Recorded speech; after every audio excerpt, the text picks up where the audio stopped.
Vice, you dumbass! Start making sense, you rotten book, or you're gonna be sorry.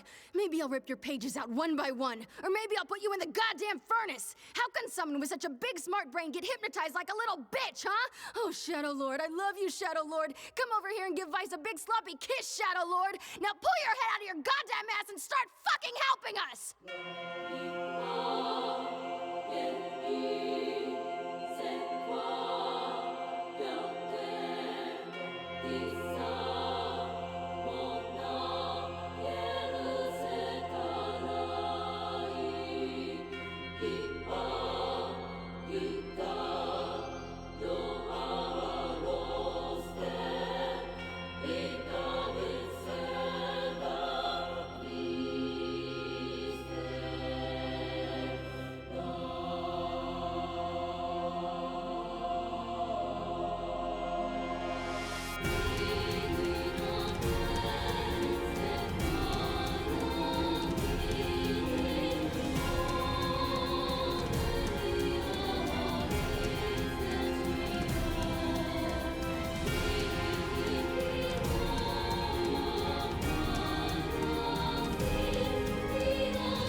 Vice, you dumbass! Start making sense, you rotten book, or you're gonna be sorry. Maybe I'll rip your pages out one by one, or maybe I'll put you in the goddamn furnace. How can someone with such a big smart brain get hypnotized like a little bitch, huh? Oh, Shadow Lord, I love you, Shadow Lord. Come over here and give Vice a big sloppy kiss, Shadow Lord. Now pull your head out of your goddamn ass and start fucking helping us!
Okay, thought I was ready, and now she's having another problem. Be right back.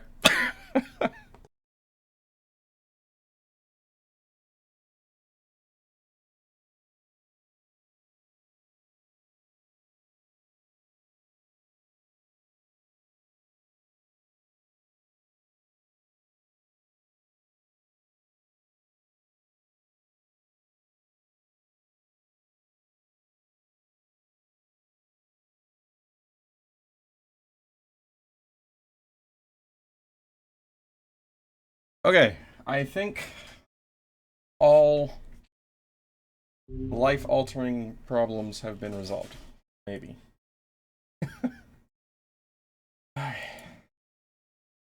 Fun way to start the day. Hi. It is very warm today. Actually, what is the temperature today? Okay, it's only 68 degrees, but it feels really freaking warm today. Whatever. Alright, so yesterday, Kaine died, and then Kaine died. I don't think she died a third time, but she definitely died twice. Let's see. What else did we do? Gideon grew into Forrest Gump. Oh yeah, we beat the flying robot boss. That was an interesting one. I'm trying to think if anything else of interest really happened yesterday. I know we spent a while back in the Forest of Myth. Oh yeah, we got 4 out of 5 key fragments, I believe. Blew up a town. Blew up a town. That does happen. Occasionally. Let's see. Ah, yes, and then we got the letter from the King of Facade. He is getting married. So we are on our way there.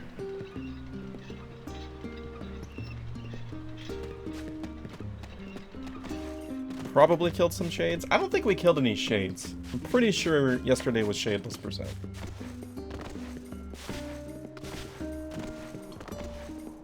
Was it only the one boss? I think we did only do... No, we did 2 bosses yesterday. That's right, because the Airy had a boss there. So we had the Junk Heap and the Airy bosses. Okay. Oh yeah, and Emil is completely heartbroken because he killed a whole bunch of innocent people. As one does.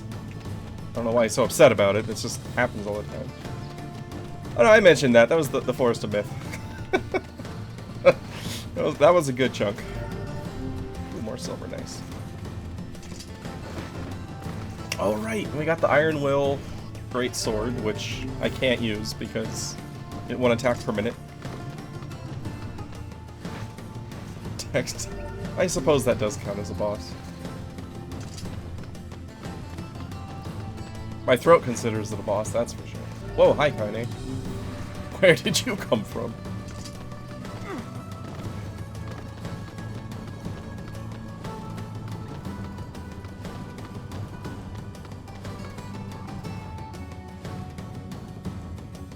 Oh my gosh. All the issues I had on getting set up. I didn't fill my water. I'll be right back, sorry.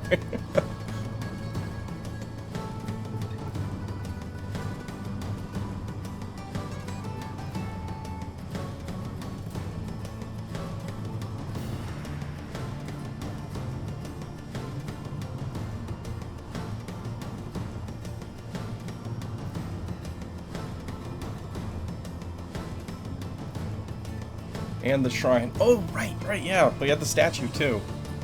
The one that speared Kaine right through the chest and temporarily disabled her. And then we fought the Kaine Shade. So yeah, 4 bosses. Man. We did a lot yesterday.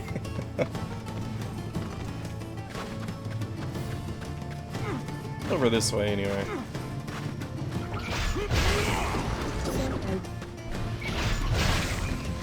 Time to go exploring. Hey.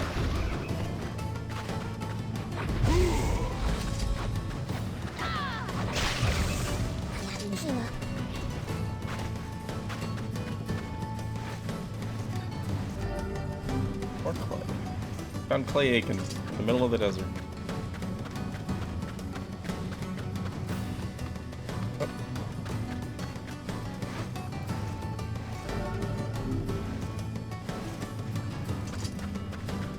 the map for the desert is.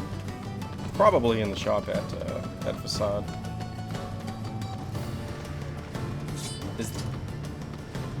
That's not water. Is it just really sandy water? Oh, guard.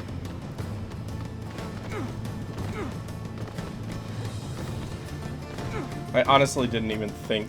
Like, I remember now seeing that this was a destination for the boat yesterday, but I didn't even consider taking the boat to the desert. Ooh. This.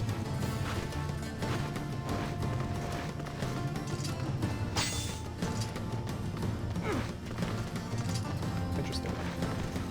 Does it not strike you as curious to find wolves in the desert? No. What sustenance could they possibly... Looks like I should have said yes. Like I should have said yes. Scorpions look kind of like shrimp, or if you can eat them. Indeed you can. Long ago, people operated food stands where they impaled the creatures on skewers and fried them whole. Hold the bite. How the hell do you know that?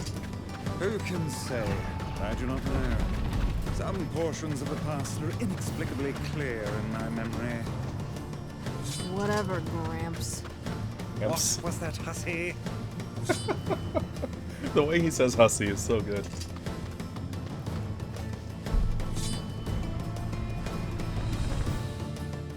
What was that, hussy?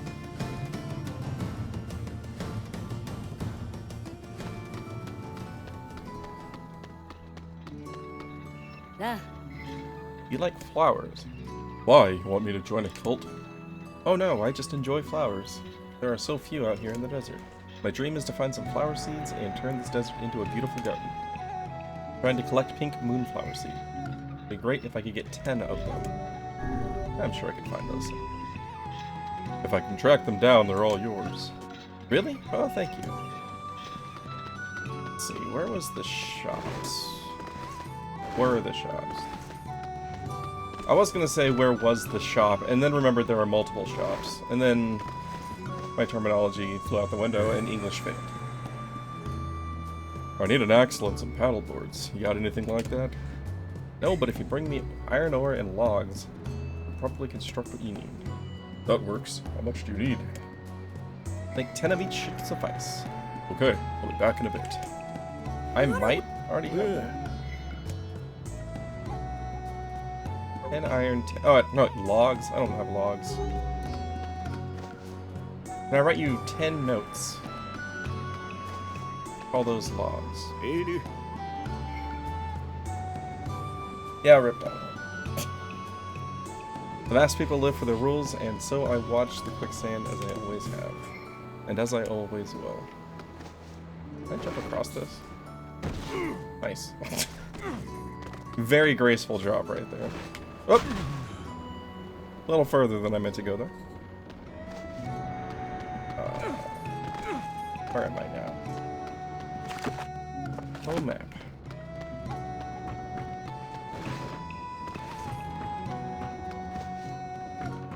Let's see.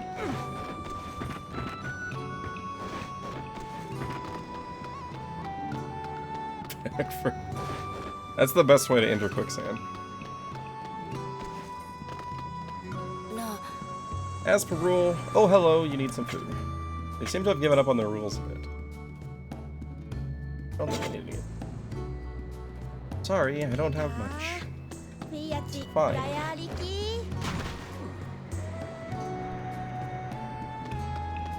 Okay, so no matter where you fall into the sand, you end up here. That's good. Kind of a quick travel.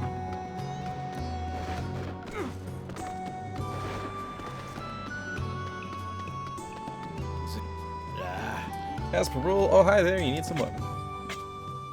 Ooh. Captain's Holy Spear.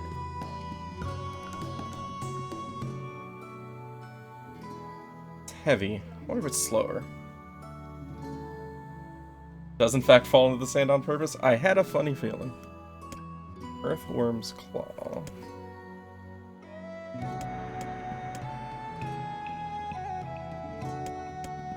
Moderate to moderate.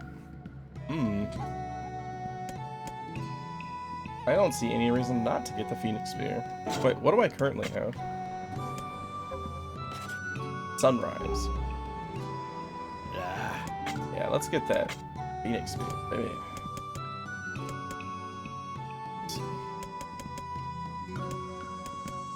Can I safely sell? Probably.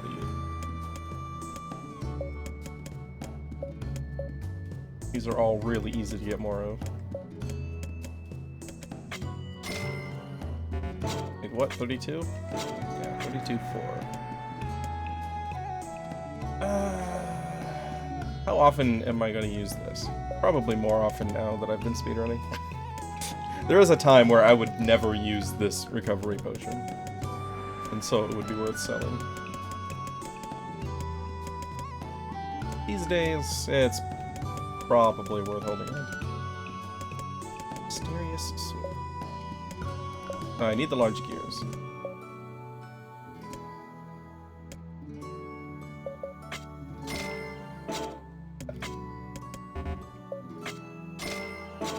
Bam, we're broke again. But oh baby, that's a cool looking weapon. Okay, where was I going? All right, wedding. Actually, I really like the look of this spear. Bought myself a wedding present, even though it's not my wedding.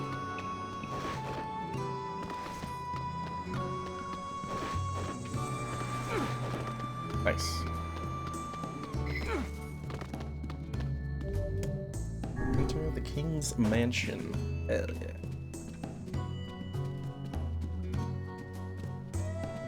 Alright, who wants to fight me? I got a new spear that needs some work. Oh, you came. It's been so long. I hear your days of bachelorhood are coming to a close, King. My deepest sympathies. I'm just kidding. You'll love married life. Forgive my prying, but we are all eager to know the identity of your lucky bride. Oh yes, how rude of me. Beautiful. Nice to see you again. Oh, that's the kid that Kaine saved, right? Yeah. It's me, Fyra. You have grown into a fine example of womanhood. I'm sure you will make a splendid queen. Kaine's gonna want to see this.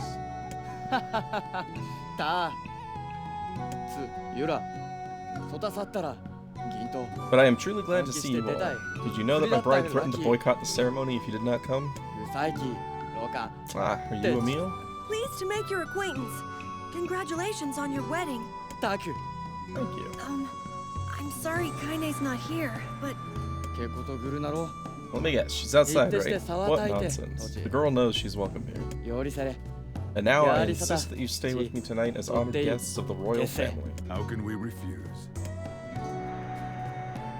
How can we? I don't think we have the option. Games tend not to let us do like that. The night before the wedding. I just don't understand why we have a rule governing the timing and water temperature. Just be glad they don't have any rules about flying books. Hey, Kaine.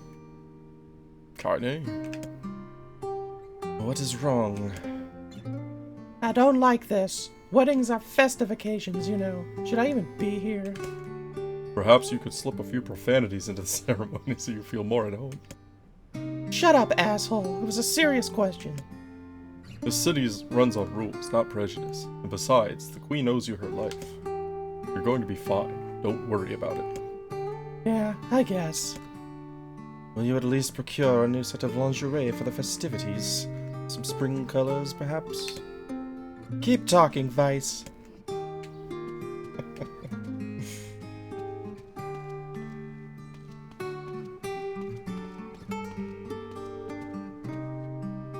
Uh-oh. Oh! Can't sleep? Weddings are so exciting. I may not sleep for days. Hell, Emil, it sounds like you're the one getting hitched. Yeah, I know. Although, I'd like to get married someday. I mean, if I can find a girl who doesn't mind what I look like. Yeah, so what was your wedding like? Did you have a huge feast where you made lots of toasts? Was there dancing and gestures and bears on unicycles and... It was a long time ago, Emil. Well, would you ever have another one? Alright, that's enough weird questions. Go to sleep. Wait. Door access.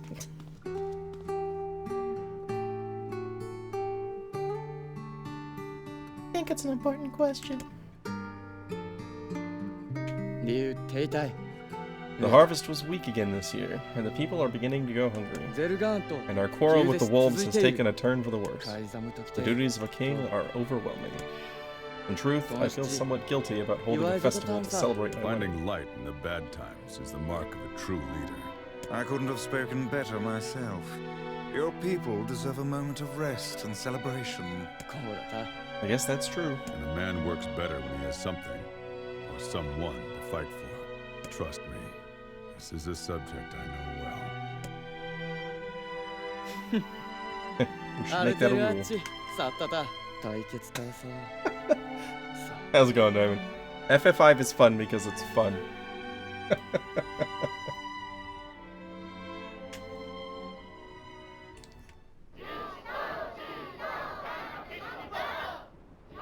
Oh, nice! A wedding! Flowers everywhere. Everyone's happy. It's great. See? Hactical Kinda agrees. jealous. Aren't you kind of jealous, Kaine? Oh, come on. FF5 is in my top 3 Final Fantasies. Of the ones I've completed, I'll say.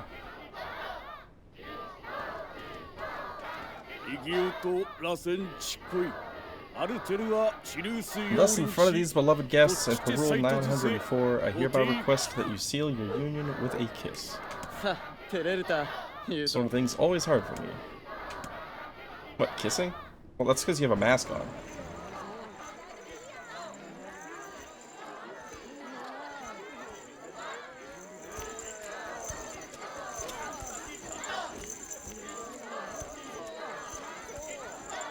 You've only played it twice, though.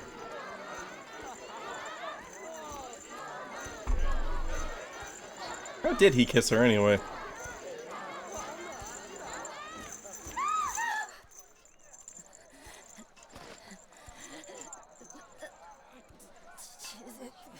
The wolves are coming. Run.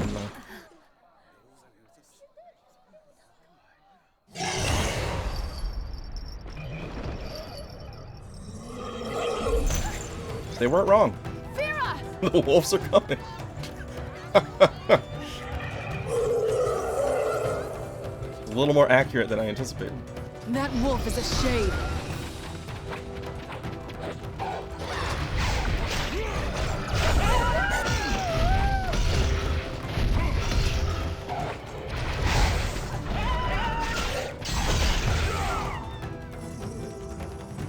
Pay no attention to the terrible aim during that fight.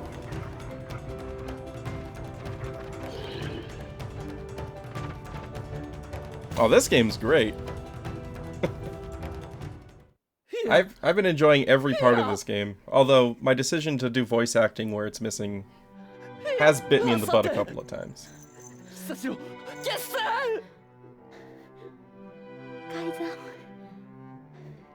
So it's a terrible game. I don't know, earlier today I said Final Fantasy Legend 3 was a great game, so... I mean, I can't be wrong all the time, right? コンタやれる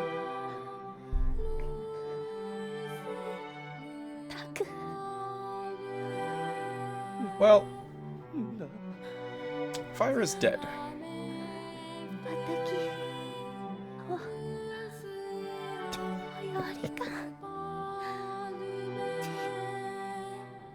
It's okay, we'll just figure out... We'll bring her back the way we brought back Kaine twice. 3 times? Multiple times? いや逃げたい Death has been a suggestion in this game. 待てろ This seems more permanent, though. 高りきたタサスゾリタできたいや君たコスキさん小さい話ださちょっとゲルタコスキさんカイザム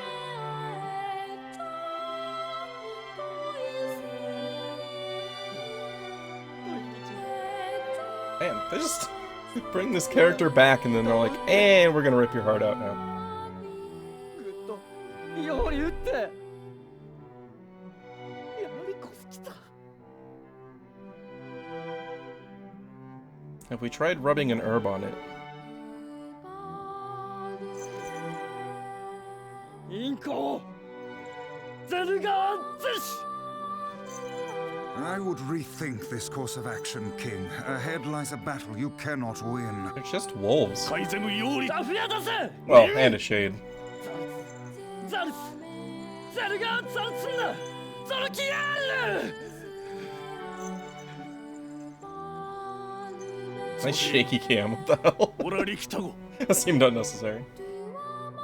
ユリペルアトルカイゼムタトデクラックルトデクゼルガンツォイカラツグキテテカイゼムタエキウサカイゼムラオットときてソードリリスダカイ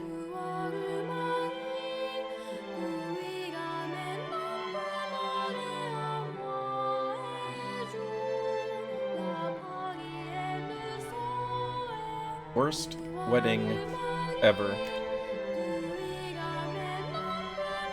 The king's grief is strong. I doubt he will stand down at this point. I think you're right. Sooner or later he'll go charging into the wolves' den.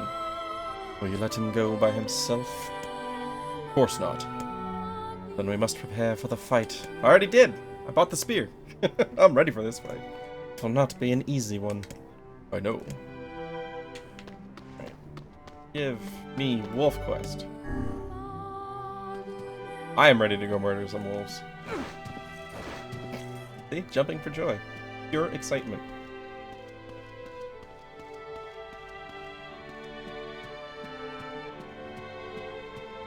Oh, probably outside again. You ready for battle? Hell yes. Yeah, we have to avenge Fira. Fira? Fire? I think they pronounced it Fira earlier. Fira is no longer the only victim. These damnable wolves continue to claim the lives of my people. I will not allow them to suffer anymore. The king, I must take a stand. And if the rules say I can't, then damn the rules. Madness. The wolves who attacked were only a fraction of I like the this pack. guy. How will you fight them all? I will not be defeated. Alright, count us in. It's too much for me to ask. We're not doing it for you, dumbass. Thanks, Kaine. It's for Fira. Oh, it is Fira. Kaine, you can't speak to a king like that. Kaine speaks to everybody like that, Emil. If this is indeed the plan, then let us make haste. We can ill afford another tragedy. My friends, thank you. I owe you much. If you can make use of this, please take it. Okay, I was gonna say, if this dude gave me a phoenix spear, I'd be a little bit upset. Ancient Overlord.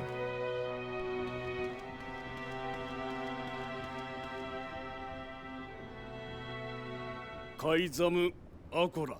Where are you going, my liege? To strike the wolves. The town is yours. My liege, that is a violation of multiple rules.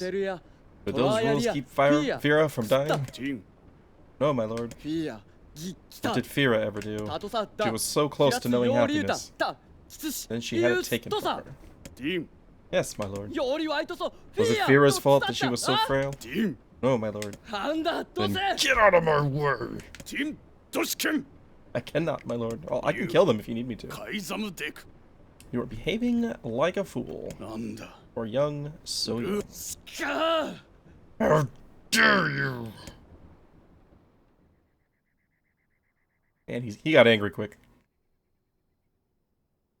Don't make me murder all of you, because I will. King Fira was a kind and gentle woman. All in our city loved her, did they not?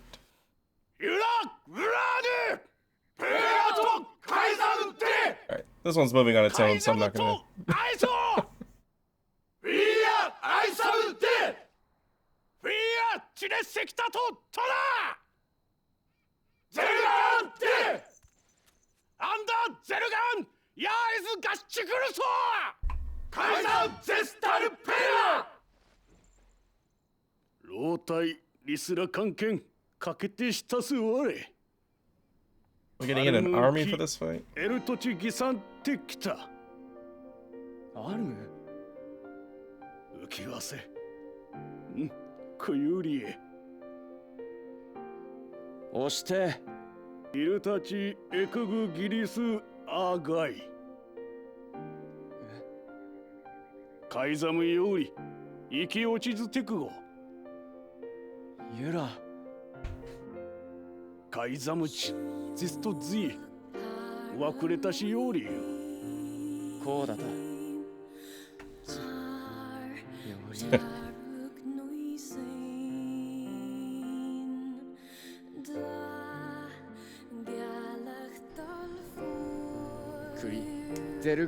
This is their den. Sorry to ask so much of you. Forget it. It's for fear. Let's move. Yes. Do it, let's.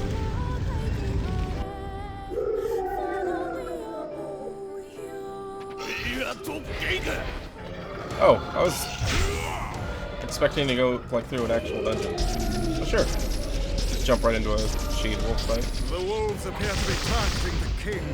Aw. He seeks the king of Facade.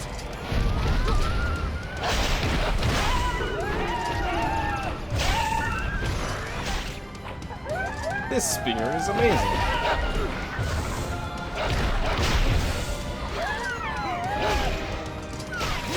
Unwavering defiance. Why do these beasts hold so much rage? The smaller wolves Is on that the the speedrun spectrum strat? shades. Seemed like the thing to do. If even one shade is here, then I have to kill all! ゼルガンとっとけっこ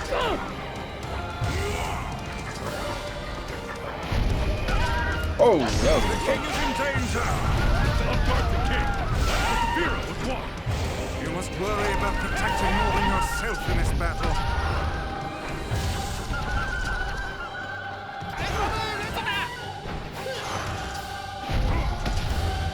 Above you, stay on your guard.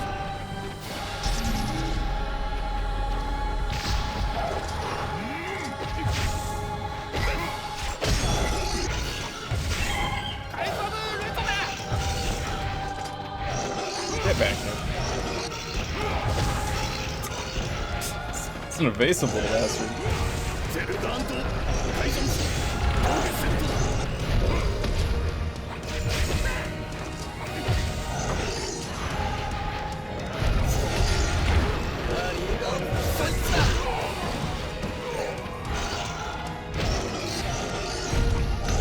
Oh, good punch there.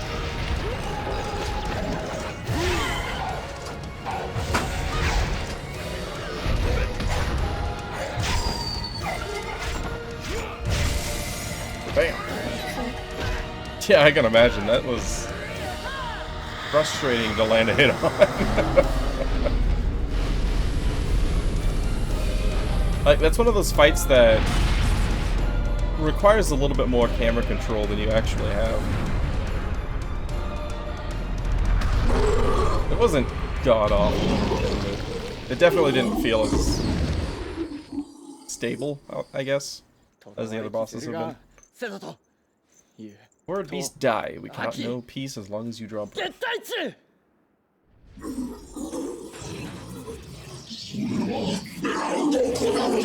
He doesn't look dead to me. ヒアとゲイガ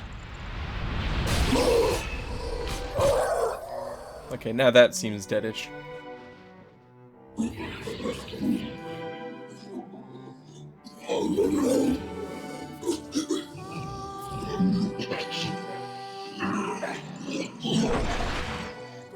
That was effective.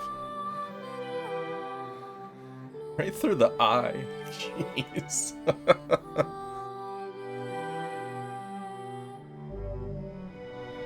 That was the easiest key fragment yet.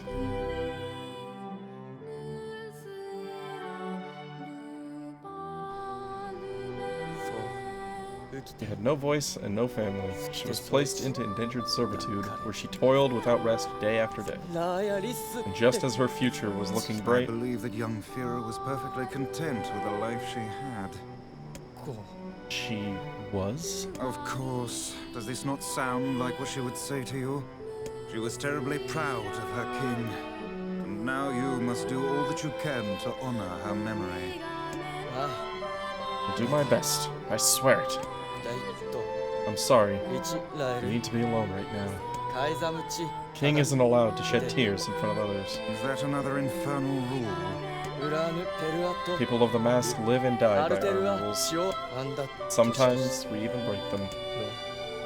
Is that right here? The poor king. I know, but there's nothing more we can do for him. Sad truth indeed. Well, This is the last of them. I'm guessing back to Popola. Now we can find the Shadow Lord. We certainly can. We're almost there, Yona. Hold on. Like, there's not a lot of exposure to Fira in the story, but what little bit you do get in the first part of the game is just enough to make her death actually matter emotionally. So, well played. We should return to Popola and see if she has any final words for us. Oh there, getting on? You know, I haven't been back to Seafront in a while.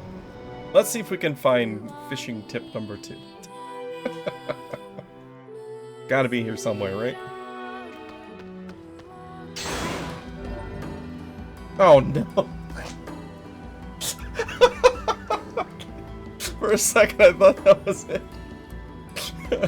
Fishing tip 5, alright, what's fishing tip number 5? That is not what I was expecting. Some fish can be used as bait to catch bigger fish. Okay, that's actually a good tip.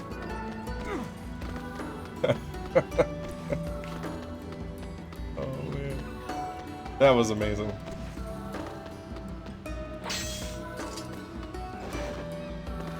Oh, fishing tip number 2, where are you? Bounty fertilizer. That's not a fishing tip. The boat.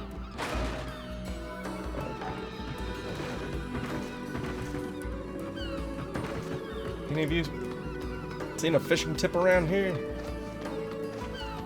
I'm just really curious what it is.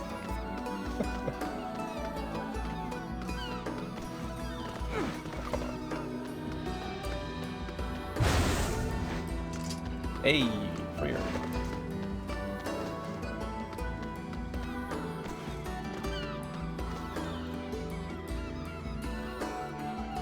Destructible crates?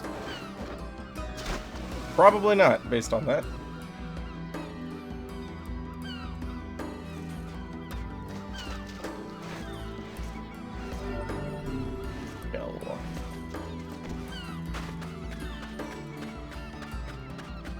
Fishing mean number 2. Okay, is there a fishing tip number 2? I guess is the important question. Because I'm starting to feel like there is not a fishing tip number 2. It does exist, okay.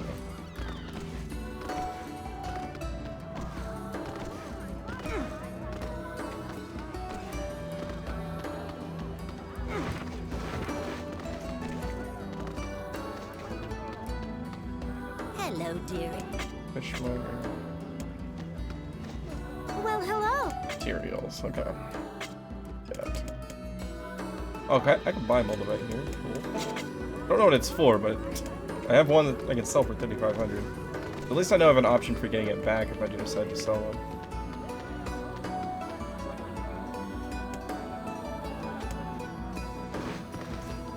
Hello? Brochure. Oh wait, did this have the Hello? pink seeds?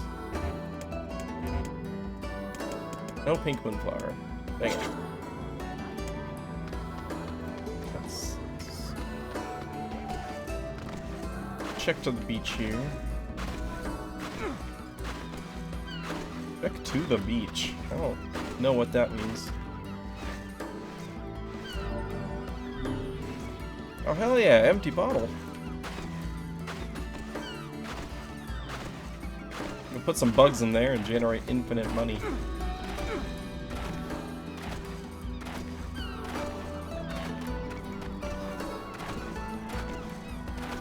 Don't think I could attack inside the lighthouse. Okay, let's just go talk to Popola.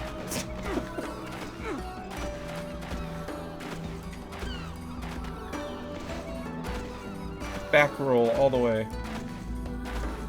This is clearly the most efficient method of movement.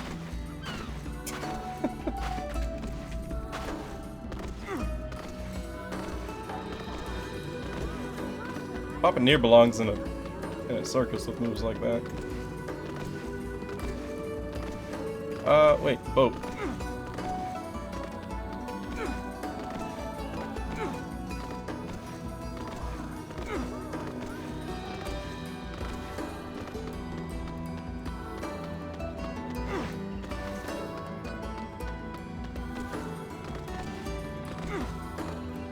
Probably save while I'm here.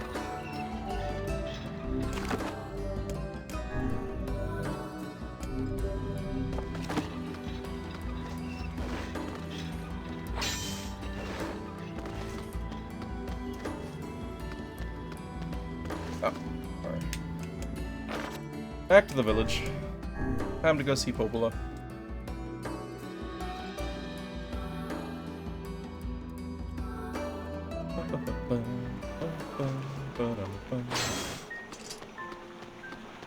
I marvel at how relatively simple a task this retrieval process proved to be. God, there was water there. So simple, I needed to go for a swim after.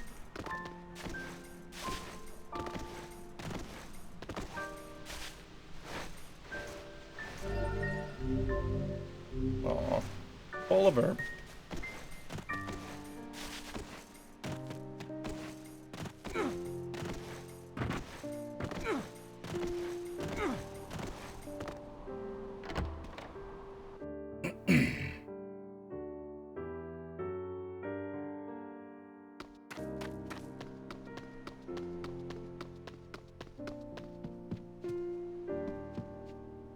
I keep wanting to just sit here and listen to the music in this game.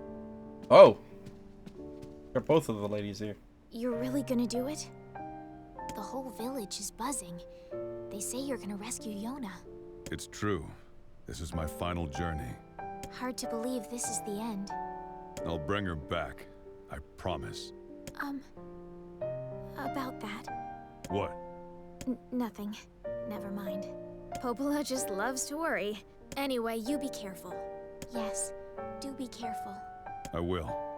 Watch over the village while I'm gone.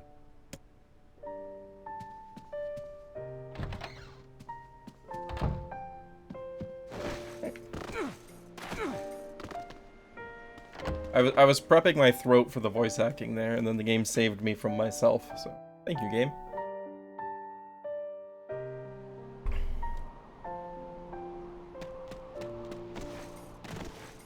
Hey.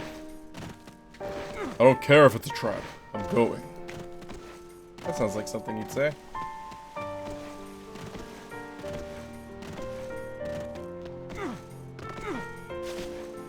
Kind of the approach that I take. It's like, well, if it's a trap and I'm going to be ambushed by enemies, that's just more experience and resources for me. We'll protect this village while you're gone. I wonder what the upgrade material is for this. But it's a long way to the junk heap. I'm also moving away from my quest marker.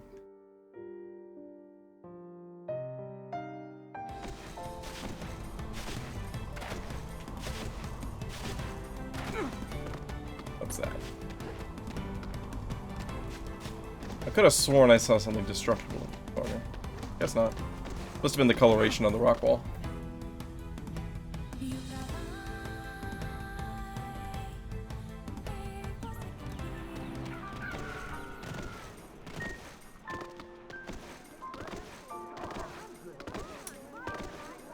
was supposed to go to the boat.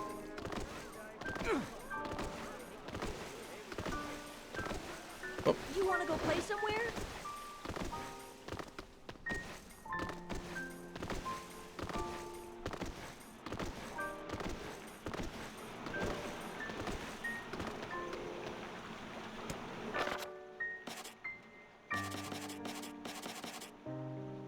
Where is that?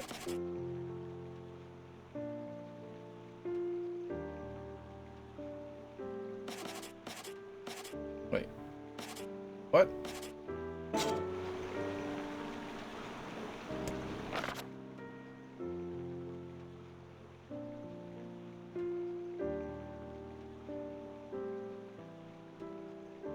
Huh? Do I go back to the shrine?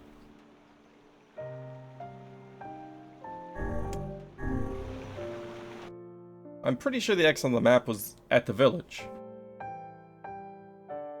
That's not very helpful. Are we ready? Let's all make it back alive, okay? It's a plan.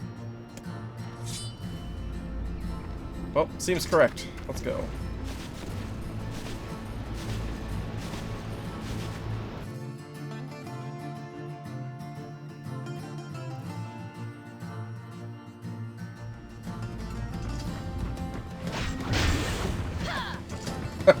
Don't fight me on an enclosed space. This is not an enclosed space. Words are failing to come out of my mouth properly today.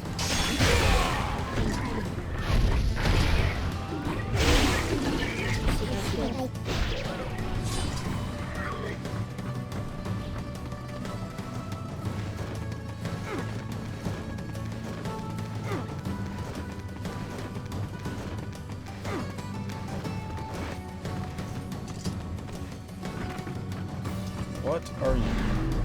That's not wrong. That's wrong. Hey.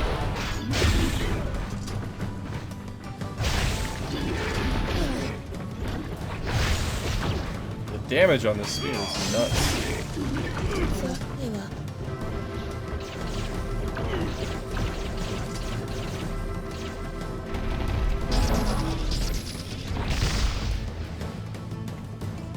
That works.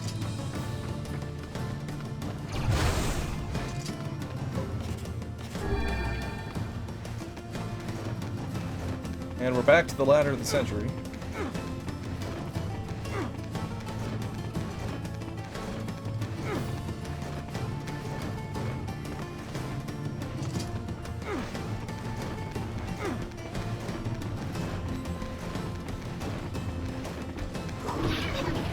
Ah, what? That wasn't fair.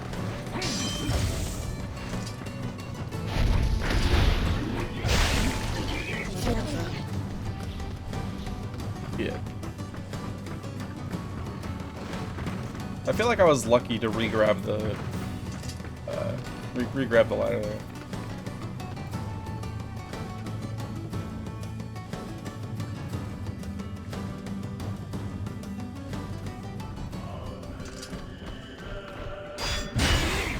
Alright, we're back.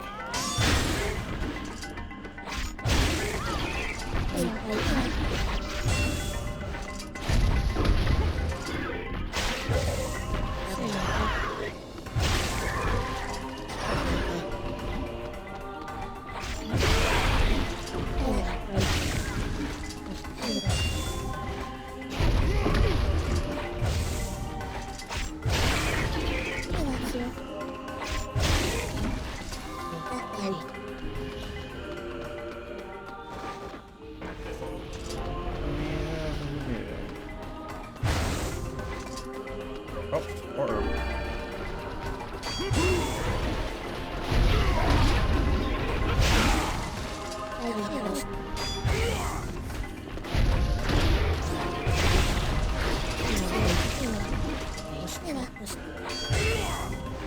That's the wrong game, Kelly.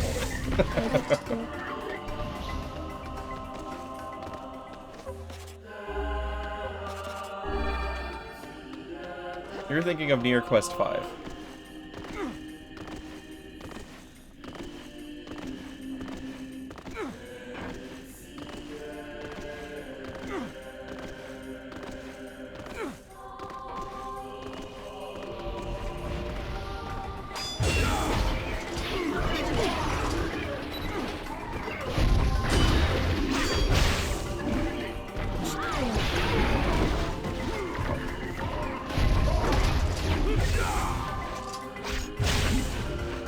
I did not get Fishing Tutorial 2. I looked for it for a minute, but decided to move on.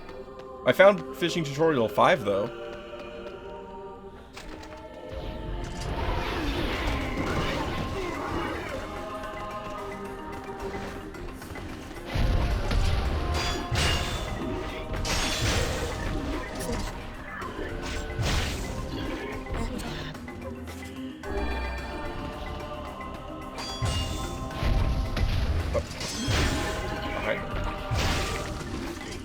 Wait, where are Emil and Kaine?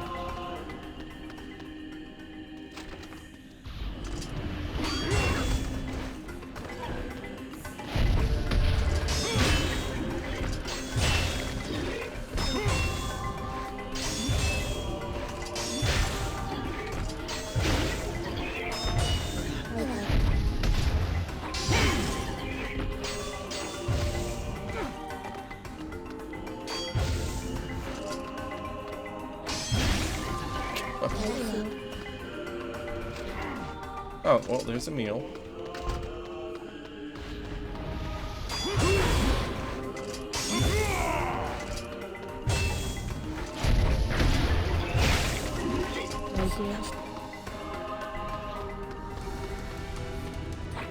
Alright, don't get knocked off the ledge this time.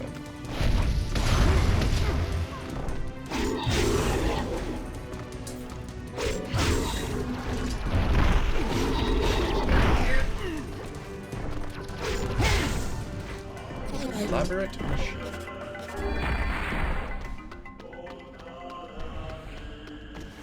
Whoa, not where I wanted to go. Neither is that. That's the broken stairs.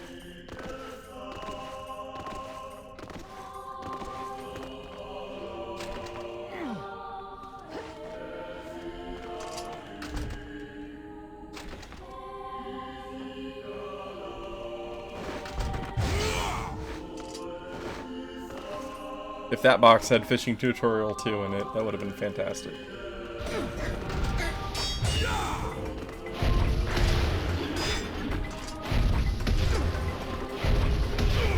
Okay. Aiming the fist in this room is impossible. Or this camera orientation.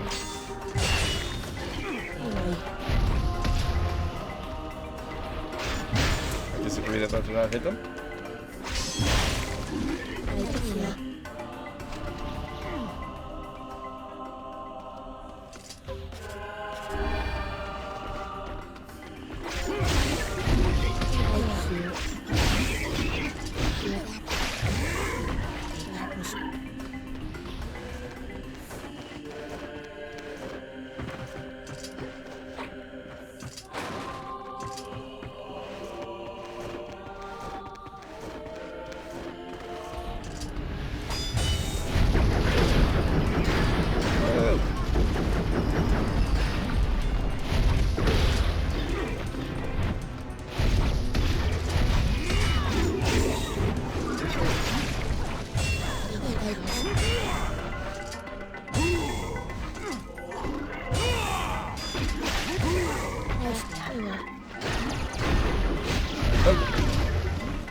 That seems less useful than an elaborate machine.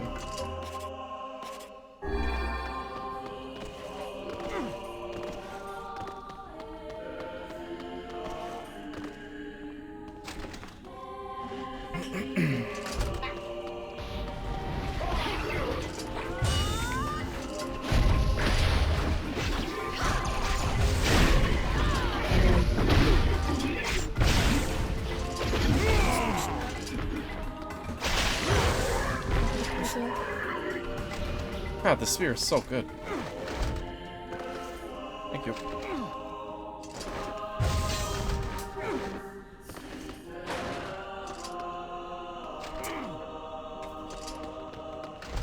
Should have healed there, but oh well.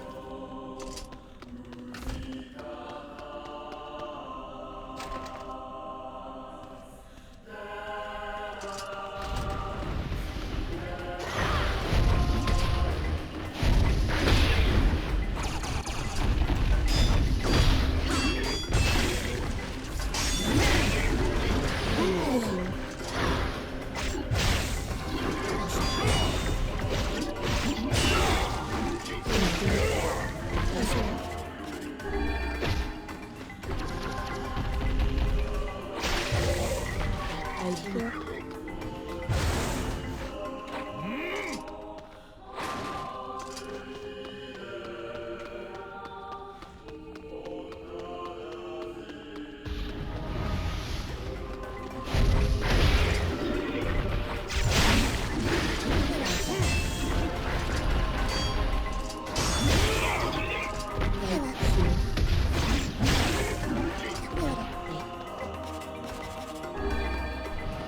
Might as well use it. It was at the end of here. Last time I went straight outside, which I probably have to do again here, but I don't remember what was at the end of this hallway.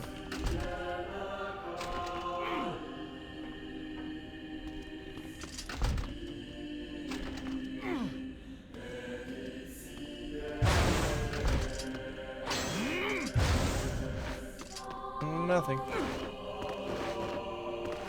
Alright. Guess we're going back outside.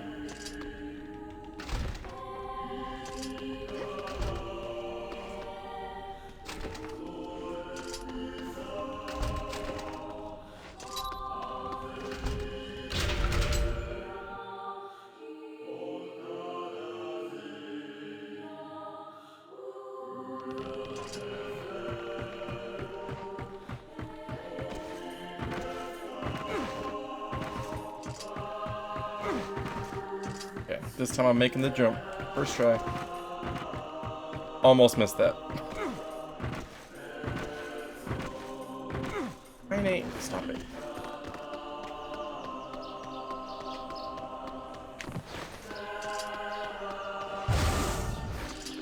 Oops. Have I even encountered poison in this game? I don't feel like I have.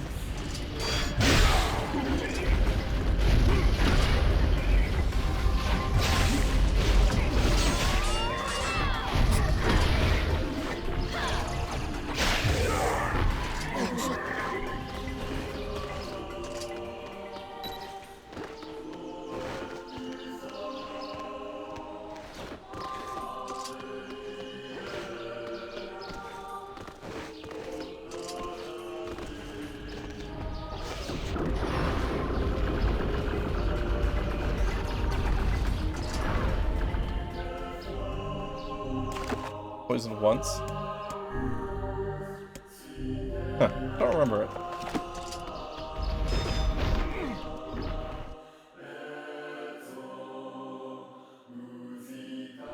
Such an ominous sight.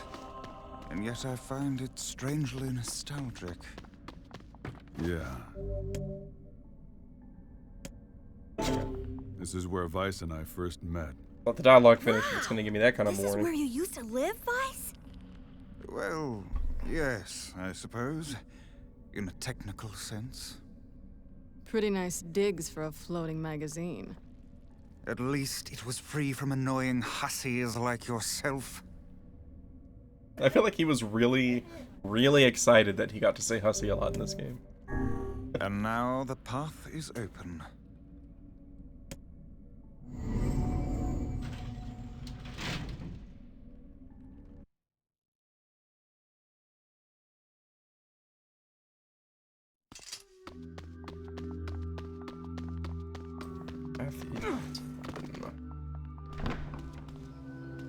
Ooh. That looks nice. Oh, Shadow Lord likes gardening, apparently.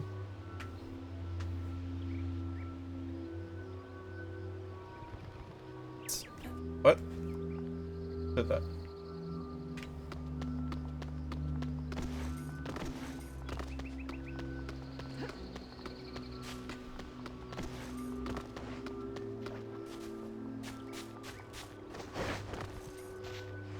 To whom does the true voice speak? To whom does the true form show itself? Okay, I'm getting some original Star Trek vibes from this voice. You must answer. It can talk. He can talk! I ask, why did humans disappear from your world? The hell should I know?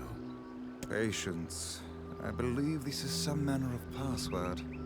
A password? Yes, the correct answer should grant us access to the castle. I feel confident I have heard this somewhere before. To whom I ask? Why did you must answer? I answer because of a black disease. That did not sound like a happy I ask. How can humans extend their lives?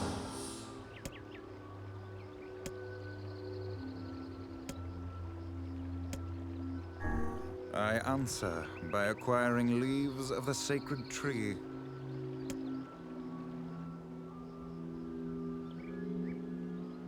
that a no?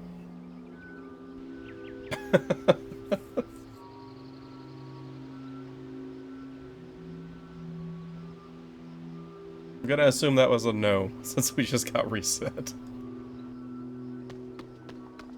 Blast. I appear to have made an error. Wordplay.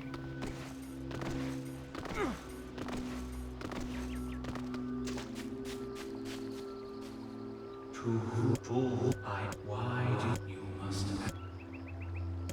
The black disease was correct. I answer by separating body from soul. I ask, what is the destination of souls?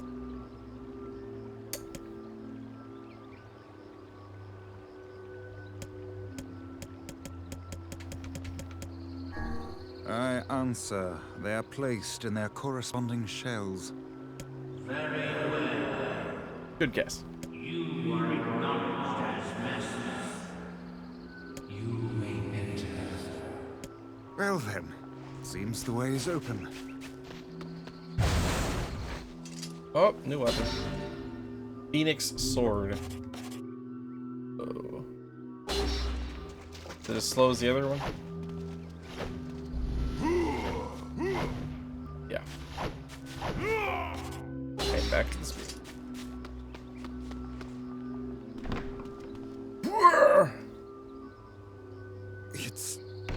It's the twins from your village. Popola? Yeah. Devila? What are you doing here? Hey, any chance you'll just go back to the village? None. This is a very dangerous place. Even if you can find Yona here, you probably can't get her out. How did you get here? Shh. We're asking questions right now.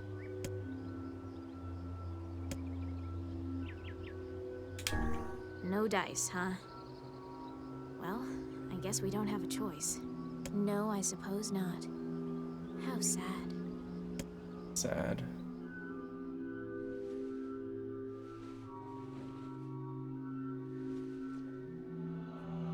We didn't want to fight you. It's true. We didn't want to. Then no. Just let me pass. Devila? What's Punch him happening? in the face. Sorry. This is our fate. I spoke the truth. We did not want to fight. We never thought you'd grow to be this powerful. This is madness. Why do you block our path? You have no cause to speak so with us criminal thoughts. Hesitation is for the You are a weak. traitor.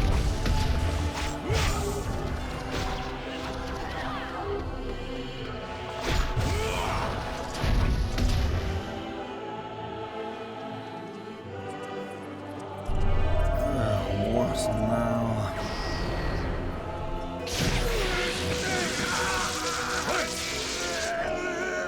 Blocking my magic, huh?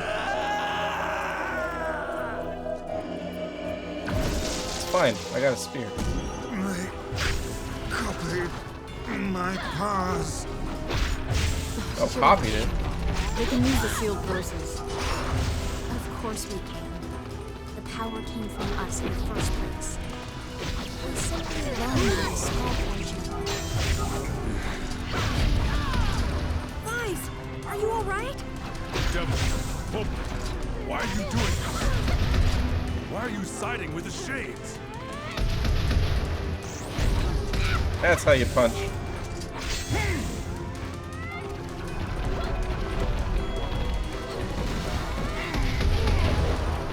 Ow.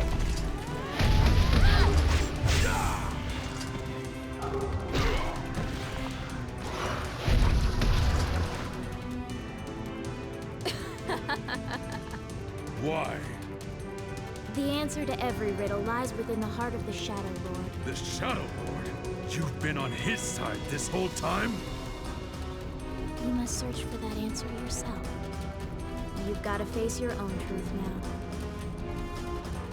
Please, enter the Shadow Lord's castle. Will do.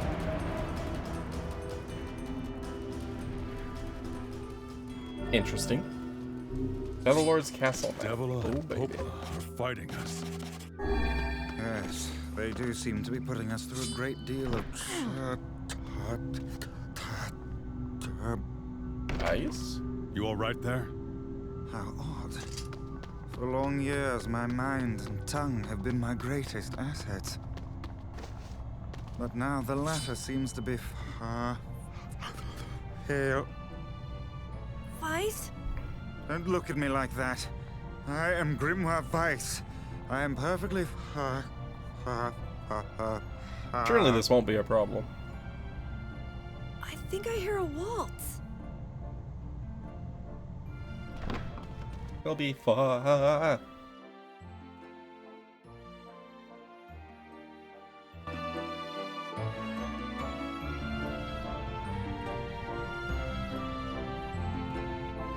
Welcome to Karazhan.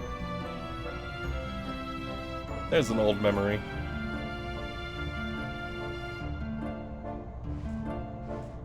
It certainly is a grand affair. Bunch of dancing bastards. They're all Shades.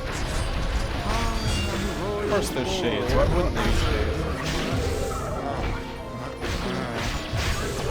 I think we're locked in. It's not like I was planning to leave. Yeah, it's a bit late for that.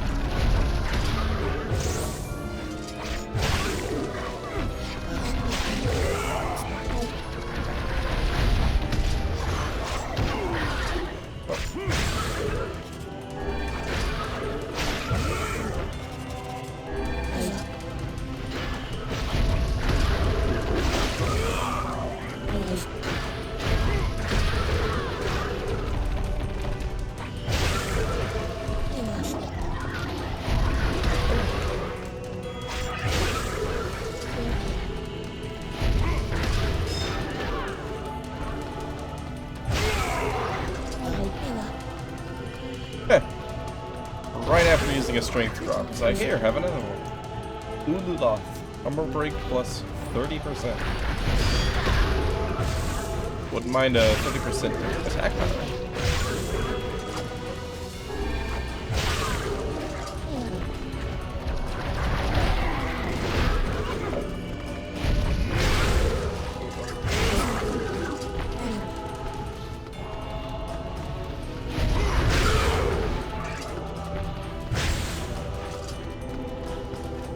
That didn't work.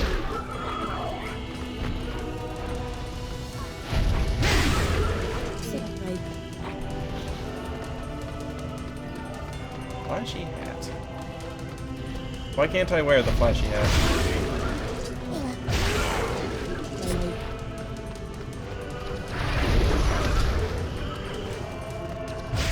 Oh, that's a flyer. Where?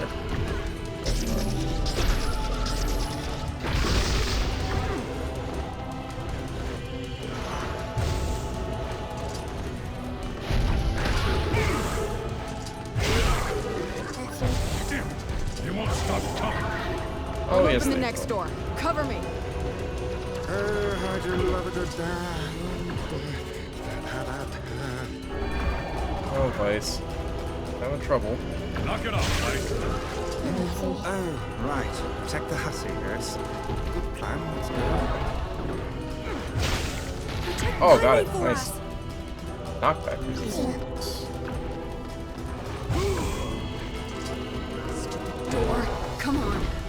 Come on! Kaine, hurry! It's not open yet? Do I look like a goddamn locksmith to you? No, you idiot! What are you doing? Lock doesn't want to open? Fine, I'll just break it down. Goddamn no good bullshit That's a bastard. yes. Come on! Yeah, that's how you open doors. Got it. Kaine, look out! Kinda about to die again. Crap.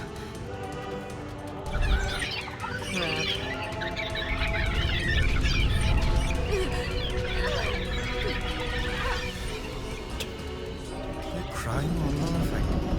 These things are freaking me out.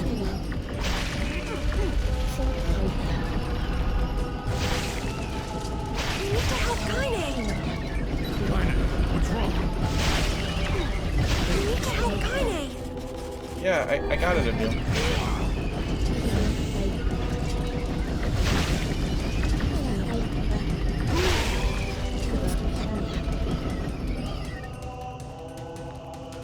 You okay? Yeah, but we got problems.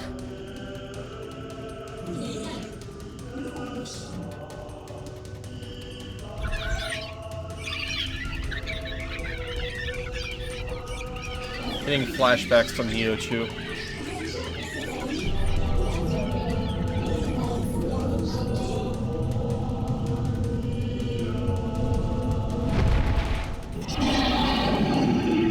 That's a boar.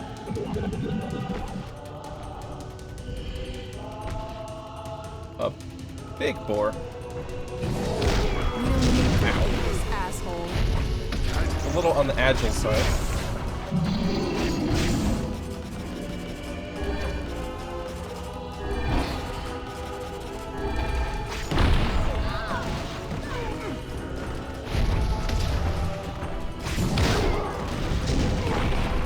The shades get your too.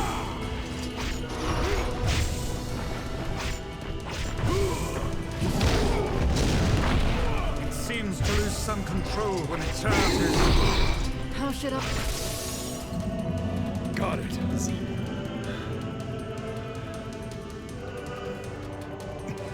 Hey, Oh. Armor-plated boar.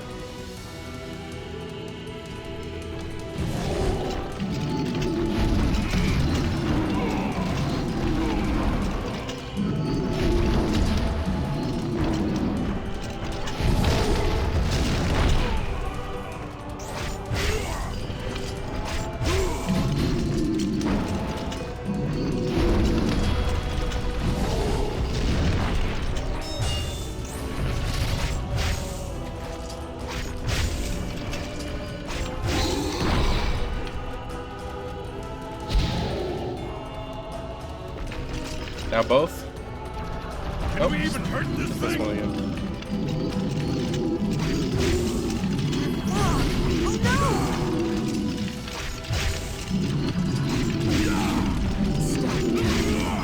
What? stay focused, Kaine. No, don't fall victim to such distractions. Come on! We have to keep going! Move it! What? Oh, just don't fight it at all? Maybe. This way! Move!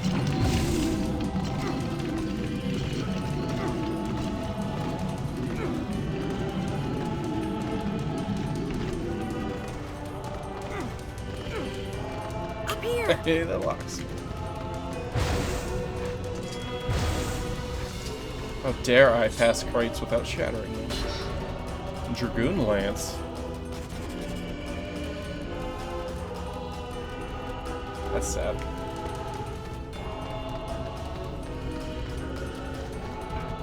What? Oh, okay. I was trying to rotate the camera and it wouldn't let me.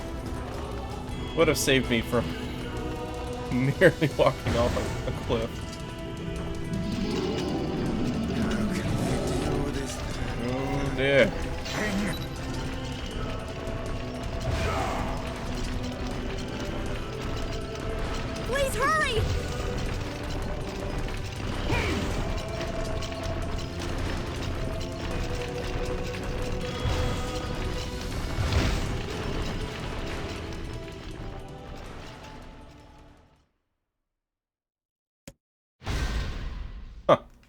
Okay. Jump over the crates, don't bash through them. Got it.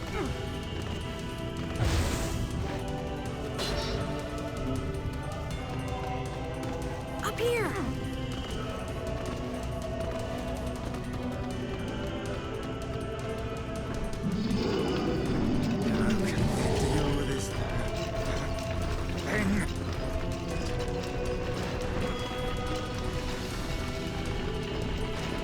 Please hurry!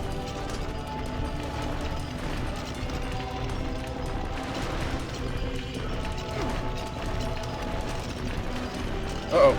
Uh-oh. Uh-oh. Okay, that one go through it. Touche game. You got me.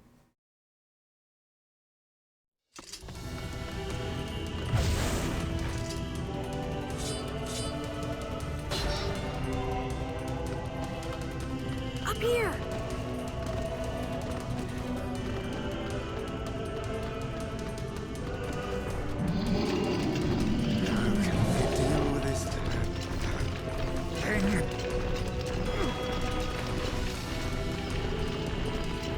This time for Please sure. hurry!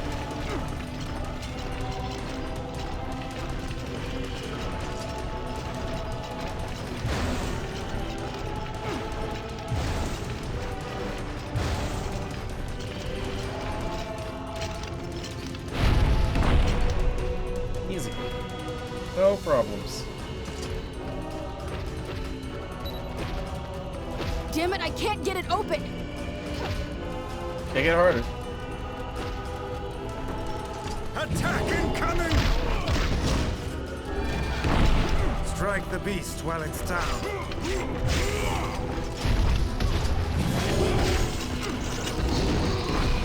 Hit the thing while it's down! The entrance is locked too! Bit of a predicament.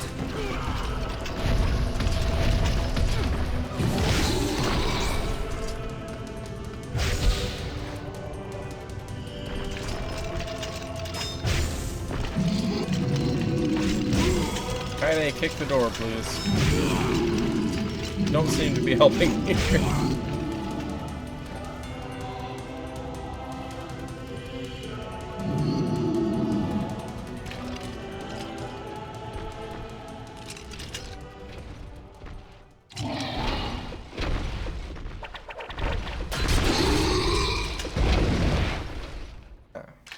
Sod? Yep. There's our army. 傘程度どっちいるとって I wouldn't say it gave me trouble. The door gave me more trouble than the door. 出づち汗よい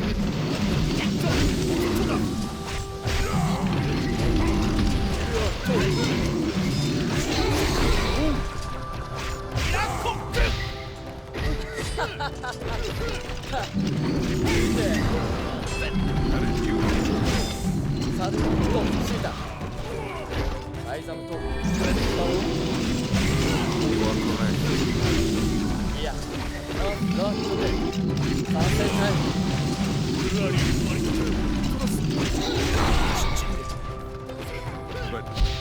あラテルアット Guys like to open the door.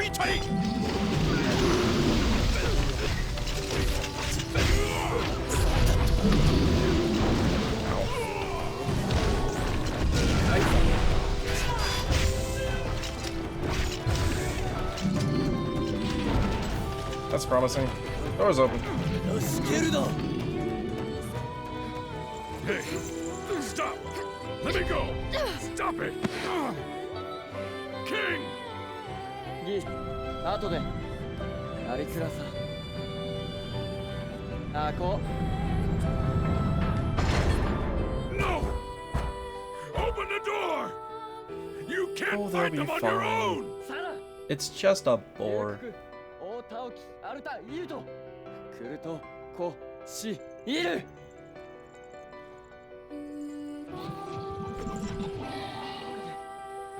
a bore that they have to fight for all eternity. 毛色アルテスだぜ。ギウズイ、かく石ぎし。新中カレウタ改ざんテーラス。あんた改て。ウラーヌペルアどっち？ウラール海賊団とどっち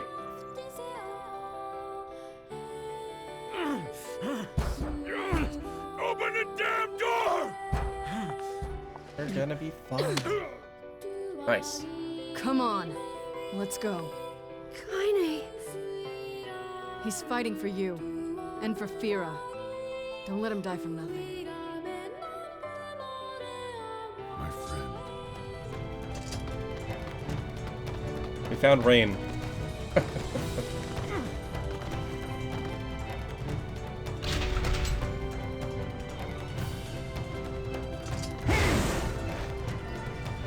Recovery potion.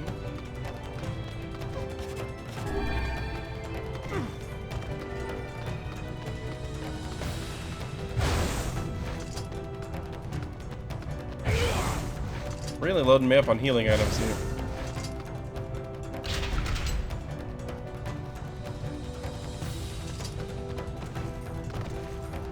Is there anything right inside the door? Haha, there was. Sneaky, sneaky.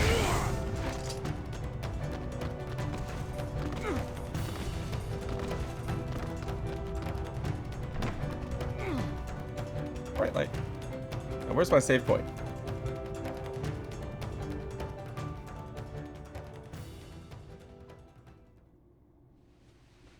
Huge chairs.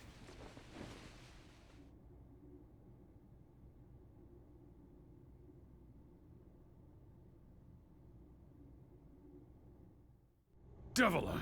Popola! Oh, look. You made it. We've been waiting for so long. What the hell is going on? It began 1,300 years ago. Humanity, finding itself on the brink of extinction, undertook a last-ditch rescue plan called Project Gestalt.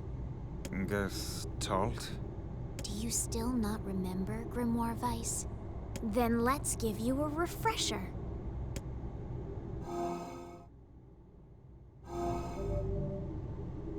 Named Project Gestalt documents.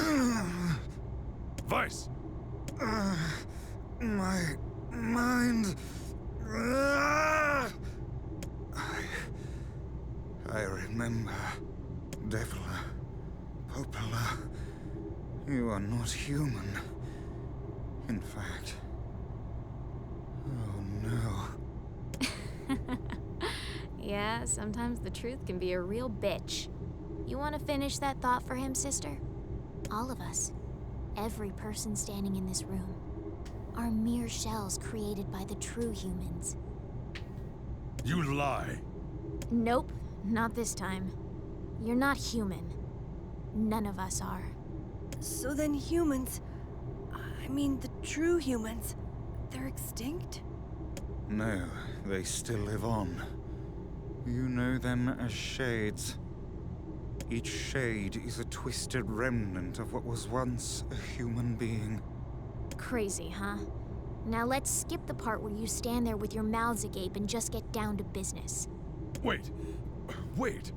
Sorry, but we're gonna be needing that shell of yours.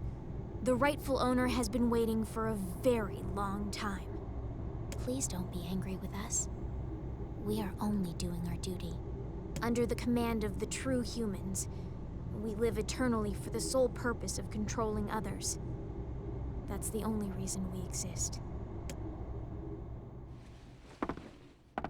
You have your own motives, your own desires. And we have ours. I fear it really is just that simple. Don't speak such foolishness. Sorry.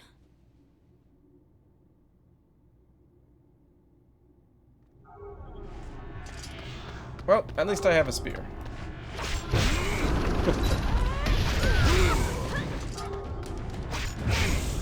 We're the same. You and us? tools in the hands of the master. I'm nothing like you. None of us are. Oh, I can't go up there.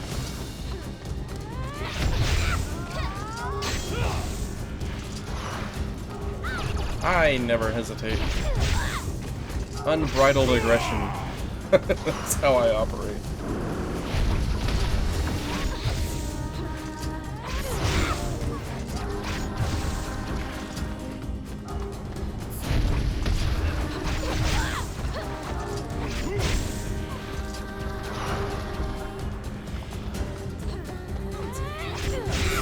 Yes, but Daedala. Devila? Devila!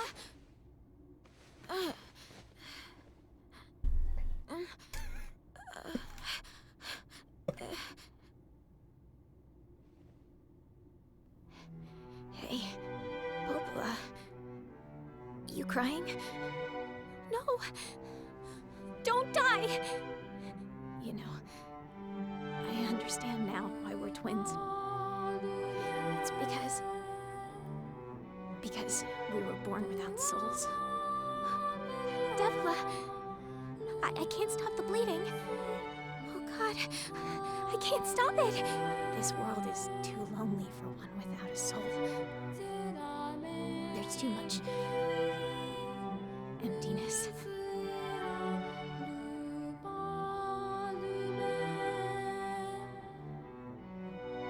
Our souls are missing, but our tears still work.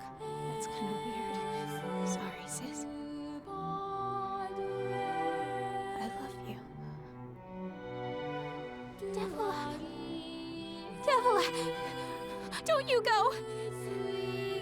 No, no, I can't be alone! Devila!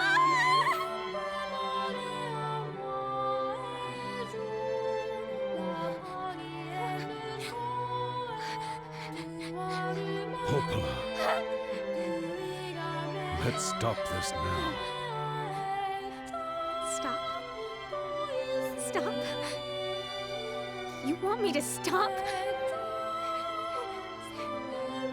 think I have the luxury to stop? You cut down my sister like an animal, and you tell me to stop? Yeah. Popola, wait! It doesn't have to. No one stops!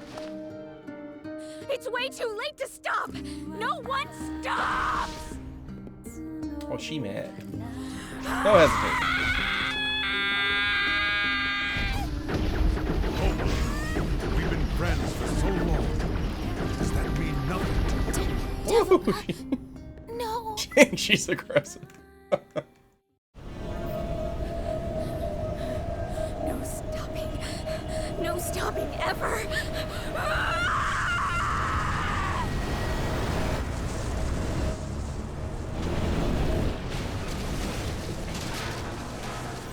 Boom.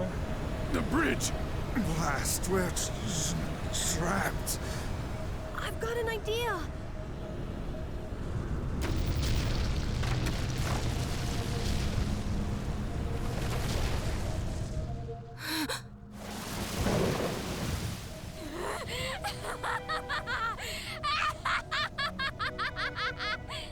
I fear we're done for. It'll be all right.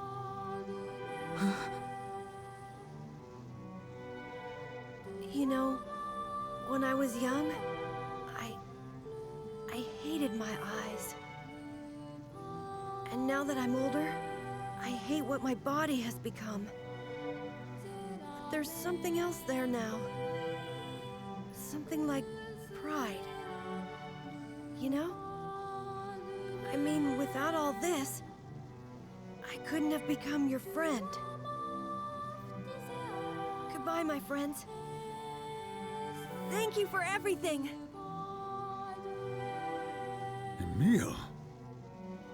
For so long, all I could do was destroy. But now, I have a chance to save something. No! Keep going. Move. Emil, Don't worry. I'm gonna be fine.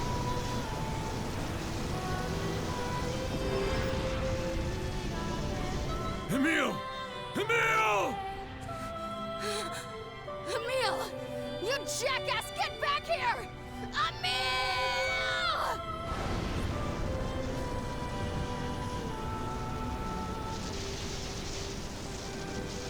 Oh dear. Oh Kaine dear. is so unstable. And Vice can't stop arguing with people. I hope they can hold it together once I'm gone. Well, I guess they'll just have to learn.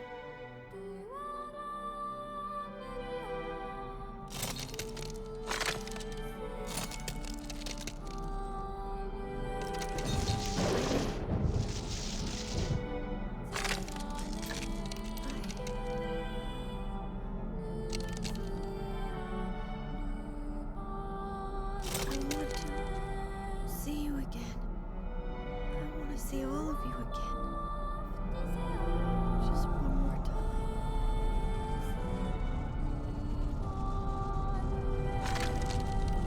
I'm scared.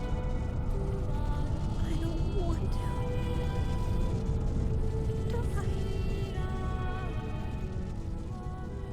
Rip and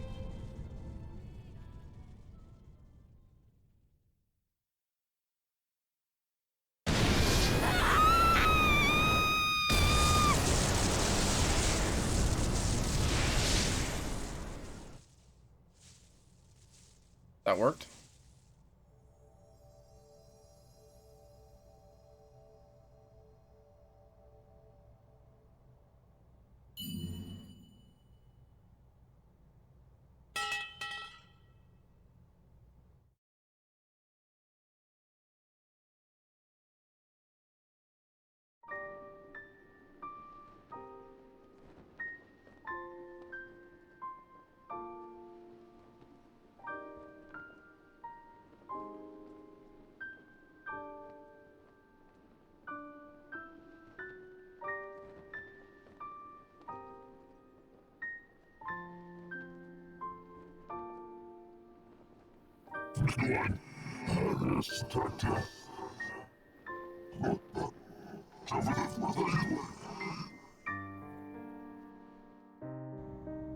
I agree.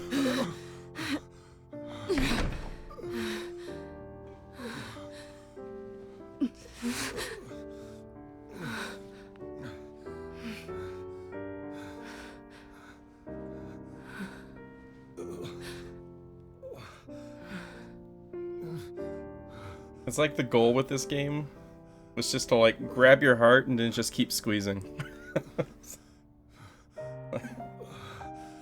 This is just tragedy after tragedy.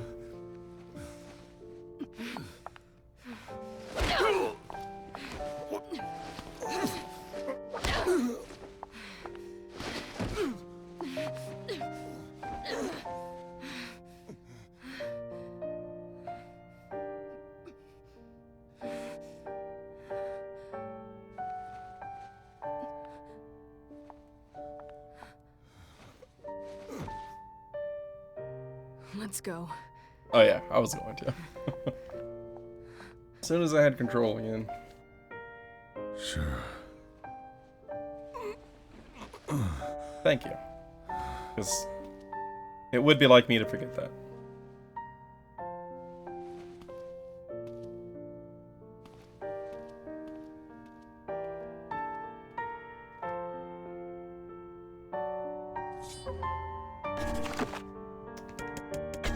Documents. Gestalt report.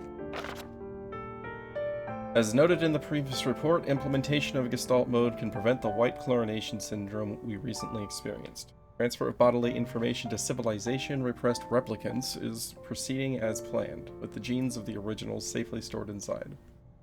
Our role as surveillance androids to prepare for when the incurable bacterial disease eventually dies out is also underway. So far, this is proceeding without issue. Codename Opala. This document discusses potential strategies for the relapse cases we have observed in recent years.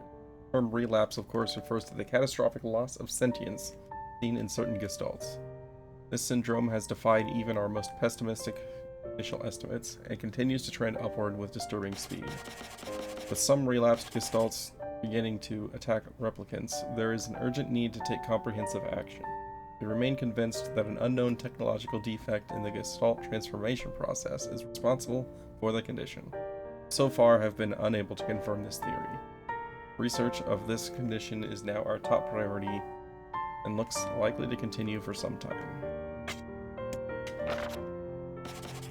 Shorthand minutes of Case 23, Emergency Response Conference, Committee Special Meeting. Issue: observed upward trend in relapses, noted and discussed. Issue: acceleration of restoration schedule, approved. Report: debate over using codename NieR for human restoration schedule. Oh, my brain turned off mid-sentence there. Report: preparations to launch Vice decoding system for above.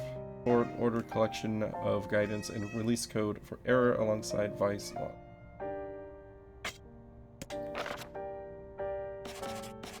We've determined that the rise of relapses was due to an unexpected spike in the sentience of replicants, as well as the genetic instability within the original gestalt. It seems the original's effect on bodies that have undergone the gestalt process was not anticipated in advance. Immediate action must be undertaken to identify the links between this trend and original gestalt, along with its daughter, the relapsed case known as Yona. The observer contact group is growing in Hisi, so finding a solution to the relapse issue should be considered a top priority. Huh.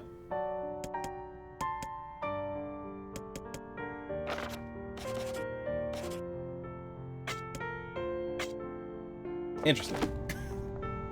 Not sure 100% of that stuck.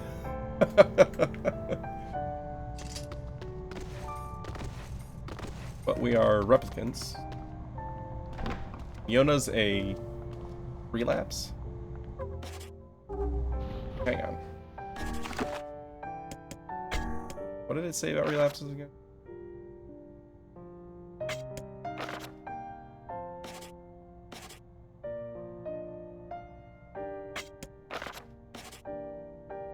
A relapse refers to the catastrophic loss of sentience seen in adults.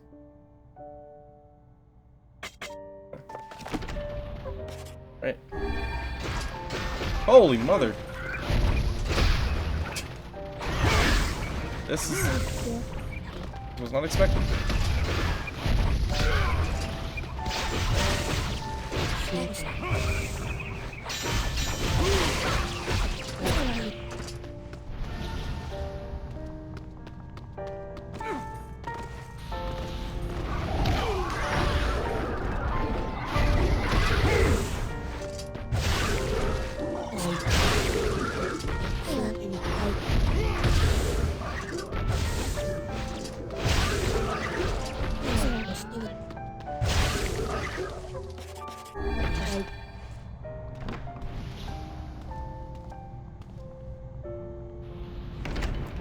So, I'm trying to connect this to the intro, which was 1,300 years ago.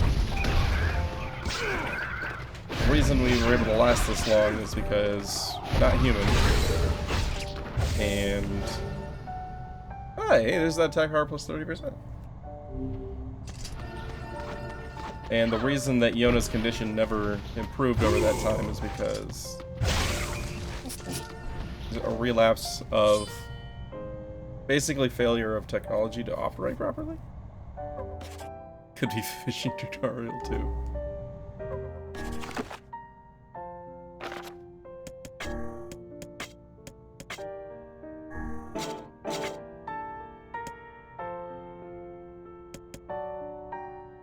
Huh. I never even equipped any words on here.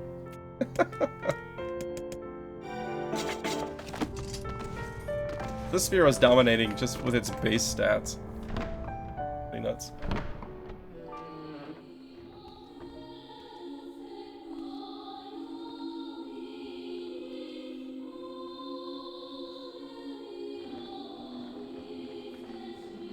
I guess my question from there is,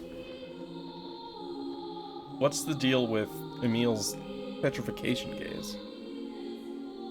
What's the explanation for that? Yona!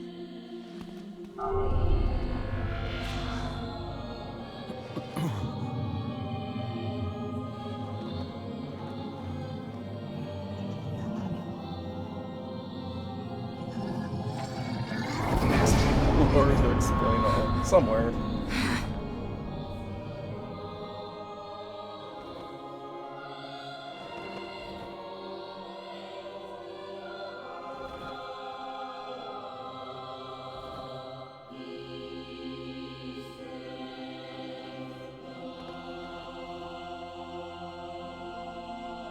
Shall we fight?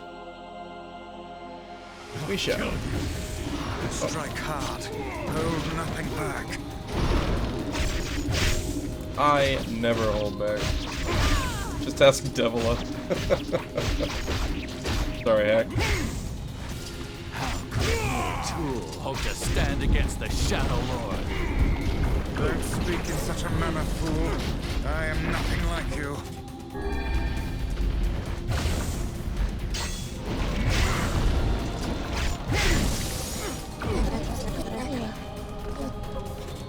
Be careful!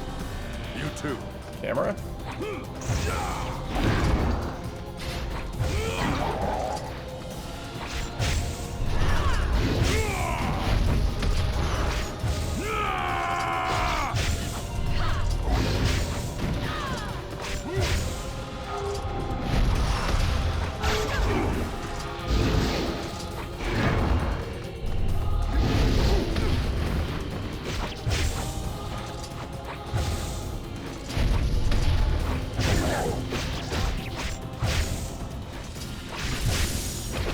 Keep knocking them over, that works. Wait. Yona.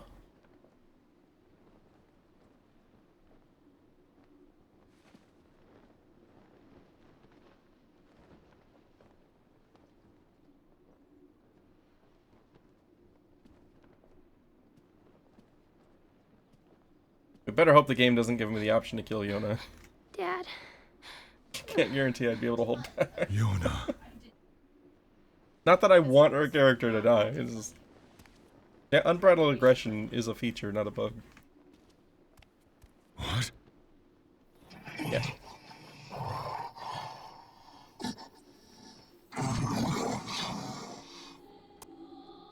Dad.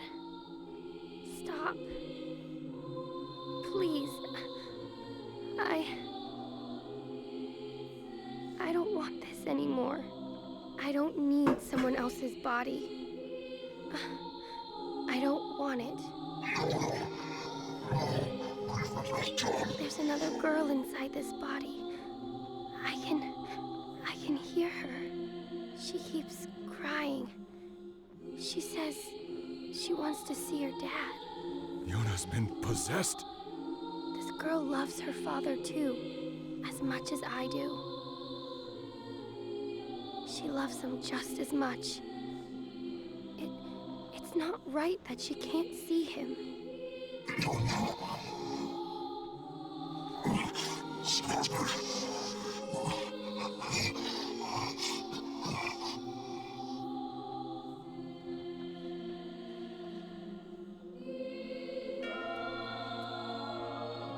Are you Dad?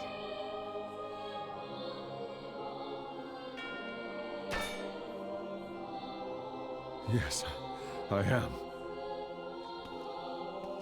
Let's go home.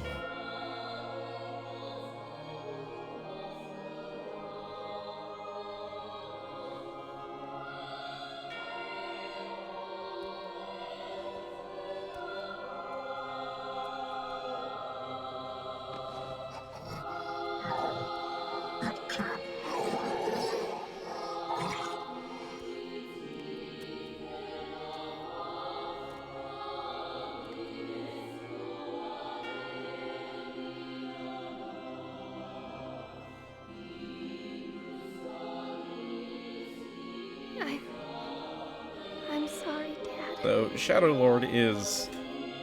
us? I don't know what to... I'm so very sorry. The human side of the shell that is Papa NieR. I love you, Dad. Or something like that.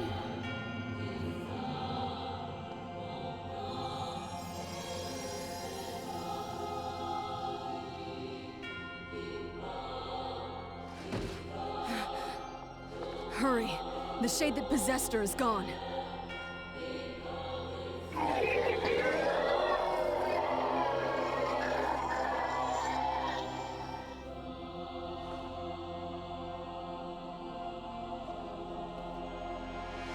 Kaine, watch over Yona.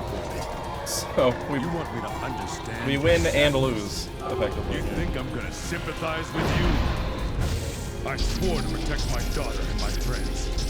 If someone puts them in danger, they must stand aside or be cut down. Come on, let's go. Oh.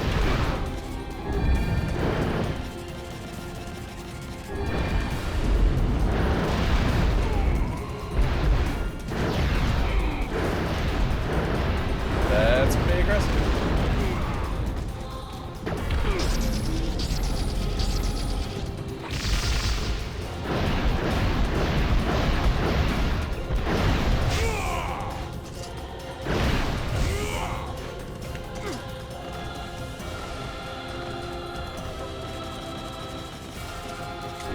Ah, then you're up. Vice, what's wrong? Vice ain't doing so hot.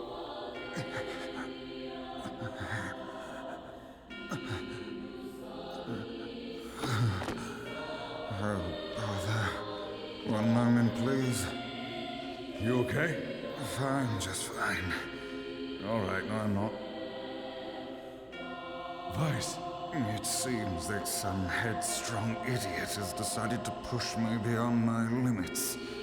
I should have taken that job as a cookbook when I had the chance. Vice, I'm sorry. Only joking. I hate cookbooks. But Let's go out of the way. I have one final task to fulfill. where are you going? Why, to stop him, of course. But after that, it's up to you. Only you can see this battle to its conclusion. I wish you luck, my friend. You can't. I swore to fight by your side. You are an exceedingly stubborn man. You know that, don't you? Accurate. Perhaps that's why I've so enjoyed our time together. But I fear this is where our journey ends. Vice! Oh, and remember what I told you about using my full name? Well, forget it. I've grown rather fond of Vice. Vice. I knew you'd come around. Don't let it go to your head now. So we're about to find out what happens if our humanity is destroyed. Well, our shell body. Vice has lost all of his powers. I have something to defend. I have a reason to live.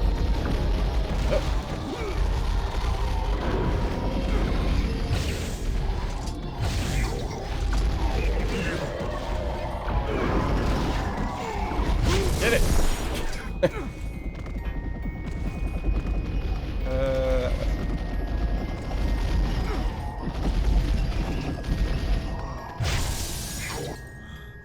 Nailed it.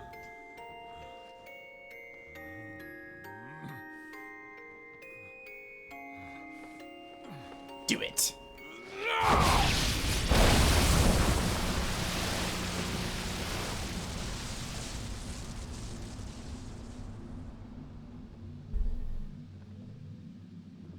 Surely that won't cause a problem, right? I mean, our body and humanity are fully separated at this point, right?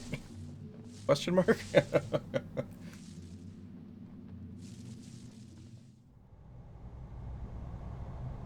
World in flux.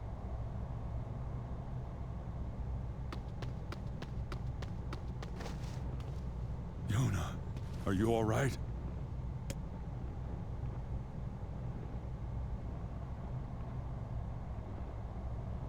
Oh God, no. My audio's out of sync again. Only happens this consistently on the 360. Oh, please, the girl is fine. Weiss? Where are you? I can't see you. That is because I have lost my physical form. Doubtless my voice will be the next to go, so listen closely. Your Yona is safe. Do not mourn her, and do not give up hope. Instead, you must call her back to you. How do I do that? Use your memories.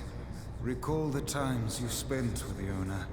Present her with proof that the two of you live still, and that your lives have meaning. I don't know. Typical. But take heart. I know you can do it. What's my favorite food? Cookies. What's my favorite book? That's my magic storybook. What's my favorite place?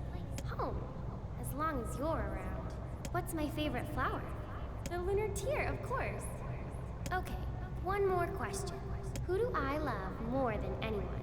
Kaine. What?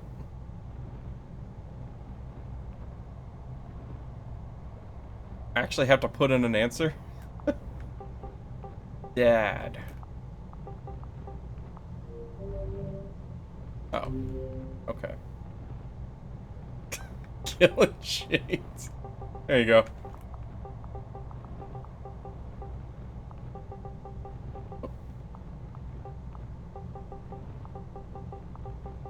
That's the correct answer for sure. Oh. Killing Shaw. No? Let's see. Oh, well, now you know. You get to do this as much as you want. Let's go with my actual name.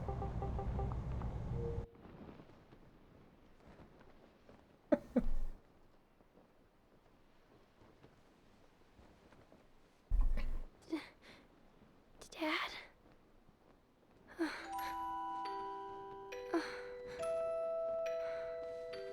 Yona. It's for the GGs. It's a great game. Is this my body? Yes, yours, and yours alone. You look stronger than before. You look good. Well, you haven't seen me for a long time. Have I been asleep? I think so. Wow. It's like I'm a princess from some fairy tale. I'm so happy, Yona. I'm so very happy. Oh, Dad. Kaine? You two have a good life. Okay? Where are you gonna go, Kaine? No, I'll... You could stay with us. Thanks, but I'll pass. You know how it is. I got my own shit to take care of. I got more questions about What do you Kaine. mean? Personal shit. That doesn't involve you. Take it easy, alright? So she's like half shade. Kaine. Dad, How does that work Look. with the shell and shade it's beautiful. dichotomy? For the longest time, someone kept calling out to me, wanting to see the light.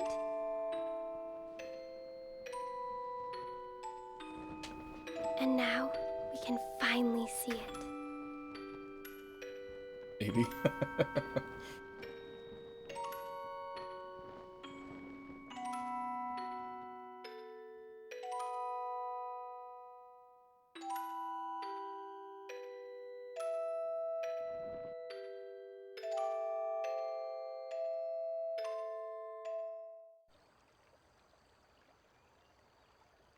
5,000 years later.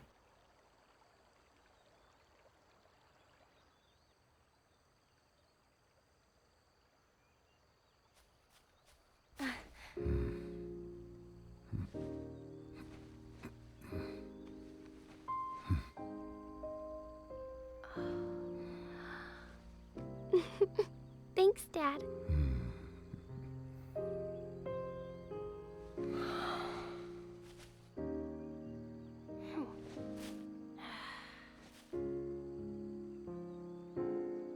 It's so sunny today.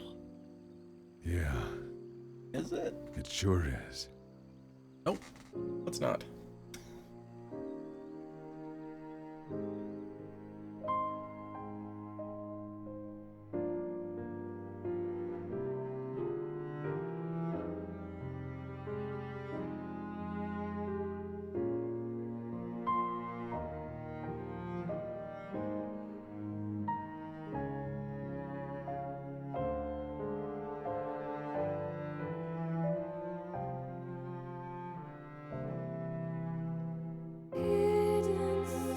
There we go.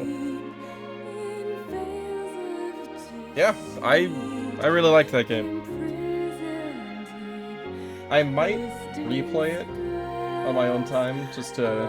I know I missed a lot of side quests. I don't know how many of them were significant story-wise. I mean, most of them are probably just fetch quests, but it's fun.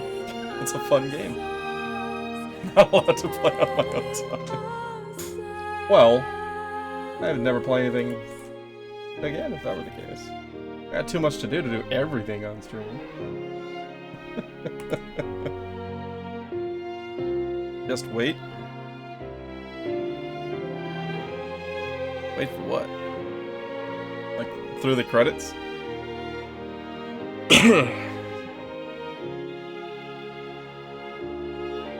Yeah, like the combat wasn't, like, particularly complicated. I mean, for the most part, you know, I was just using attack power to attack, stab, attack, stab, attack, stab, like, over and over again. But the variation in using the spells made a lot of the stuff very fun. And it was very satisfying to use the spells, so it was entertaining enough.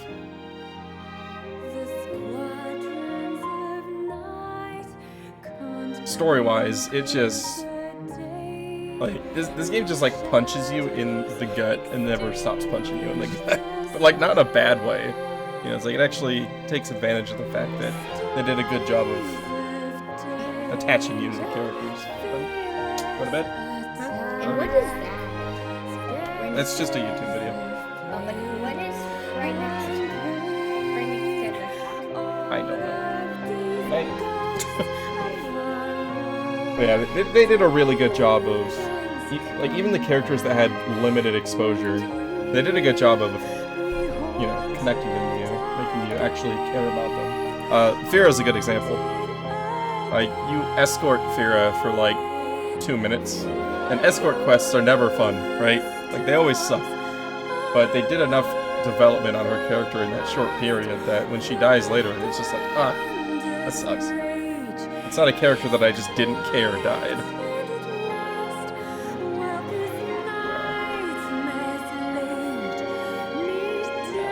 I'm pretty impressed with how effectively they made characters matter over short periods. Most games, I don't care about most of the characters.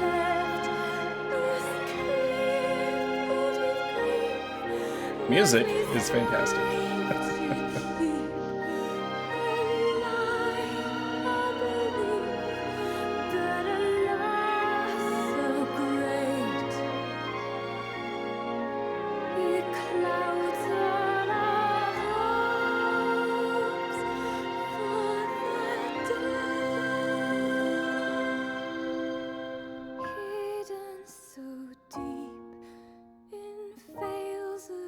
Deceit, imprisoned in twisting spells.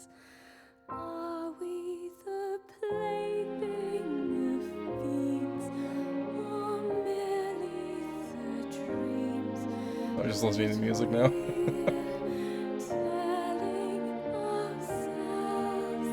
Part's actually in English.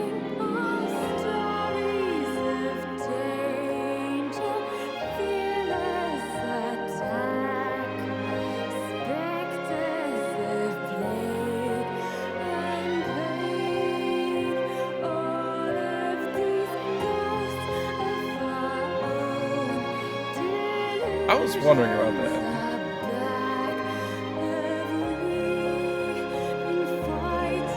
Because Yona's definitely older in the Shadow Lord segment, but then when it goes to the cutscene at the end, she's back to being younger again. Is that because the shade that was in her body was older, and then after it left, her body reverted? No, he's younger too at the end. That's true. There was no eye patch at the end. Well, that destroys my theory because that wouldn't apply to Papa. Yeah, that's interesting.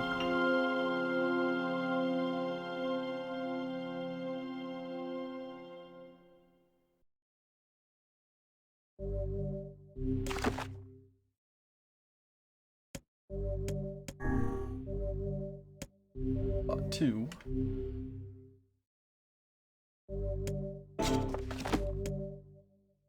Exit the clear data save. Yes. Ending B. Load your clear data after completing the game to be able to experience Kaine's story. Wait, what? There's more? We not done here?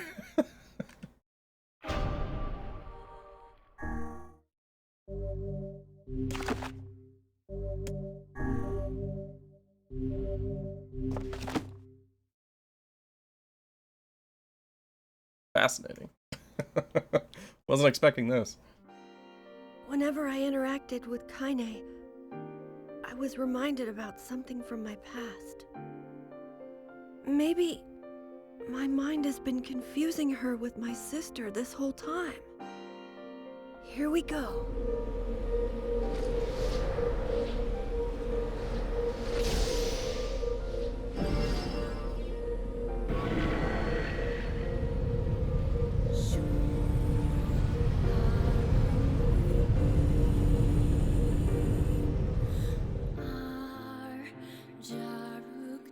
Kaine's discrimination.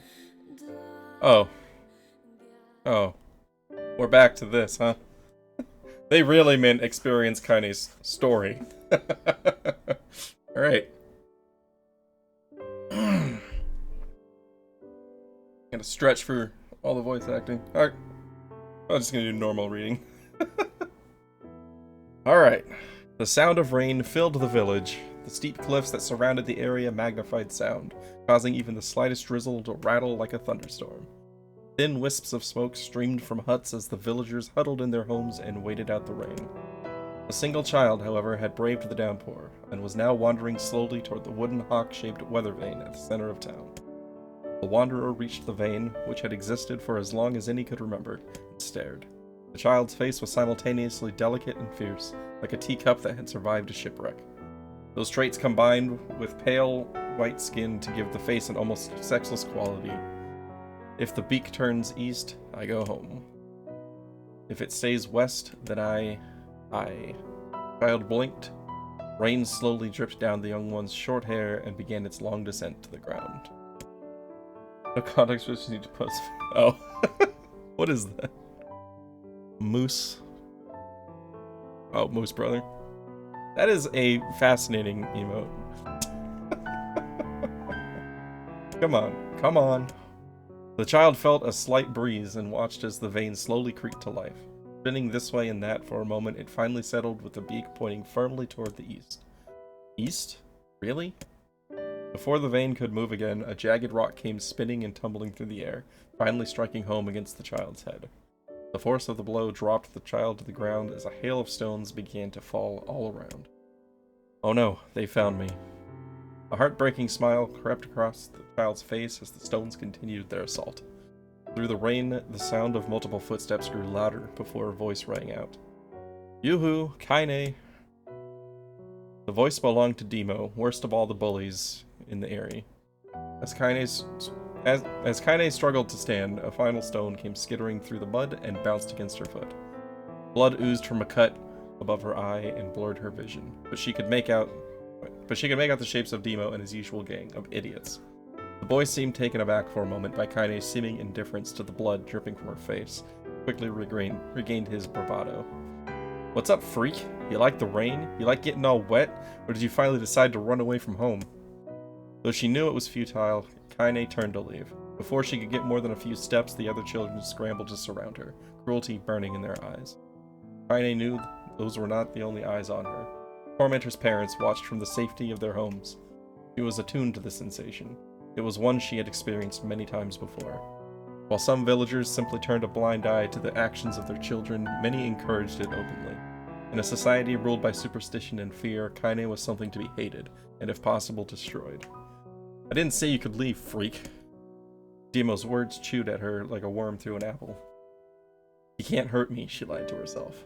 Be strong, be brave. He can't hurt me. He can't hurt me. He can't hurt. Oh look, the little freak is gonna cry. What's wrong? Are you sad that everyone hates you and wants you dead? Kaine prayed for the rain to flood down and carry her away from a world that seemed to have no place for her. But if there were gods, they chose to ignore her. As Demo crept ever closer, the clouds began to thin and the rain slowed. Even the weather hates me. I'm useless, a failure. I wish Demo's rock had taken my head off. Kaine couldn't meet Demo's leering gaze. She lowered her eyes and stared at the muddy ground below. The bully moved forward until he was inches away. She could smell the scent of old meat on his breath. The boy grabbed Kaine's face with thick fingers and yanked it upwards. She tried to turn away, but he forced her gaze back and jammed his thumb against her eyelid to pry it open. You're a freak. No, I'm not. Did you just say no? Demo grinned evilly. You don't say no to me. No one says no to me. Not even taking his attention from Kaine, he called to his cohorts. Come on, guys, let's give the freak what she deserves. As soon as Demo finished, kicks and blows began to rain down upon Kaine. Demo paused, still grinning, as Kaine curled into a ball and tried to make the pain stop. I don't get you, freak. What you acting like a girl for, huh?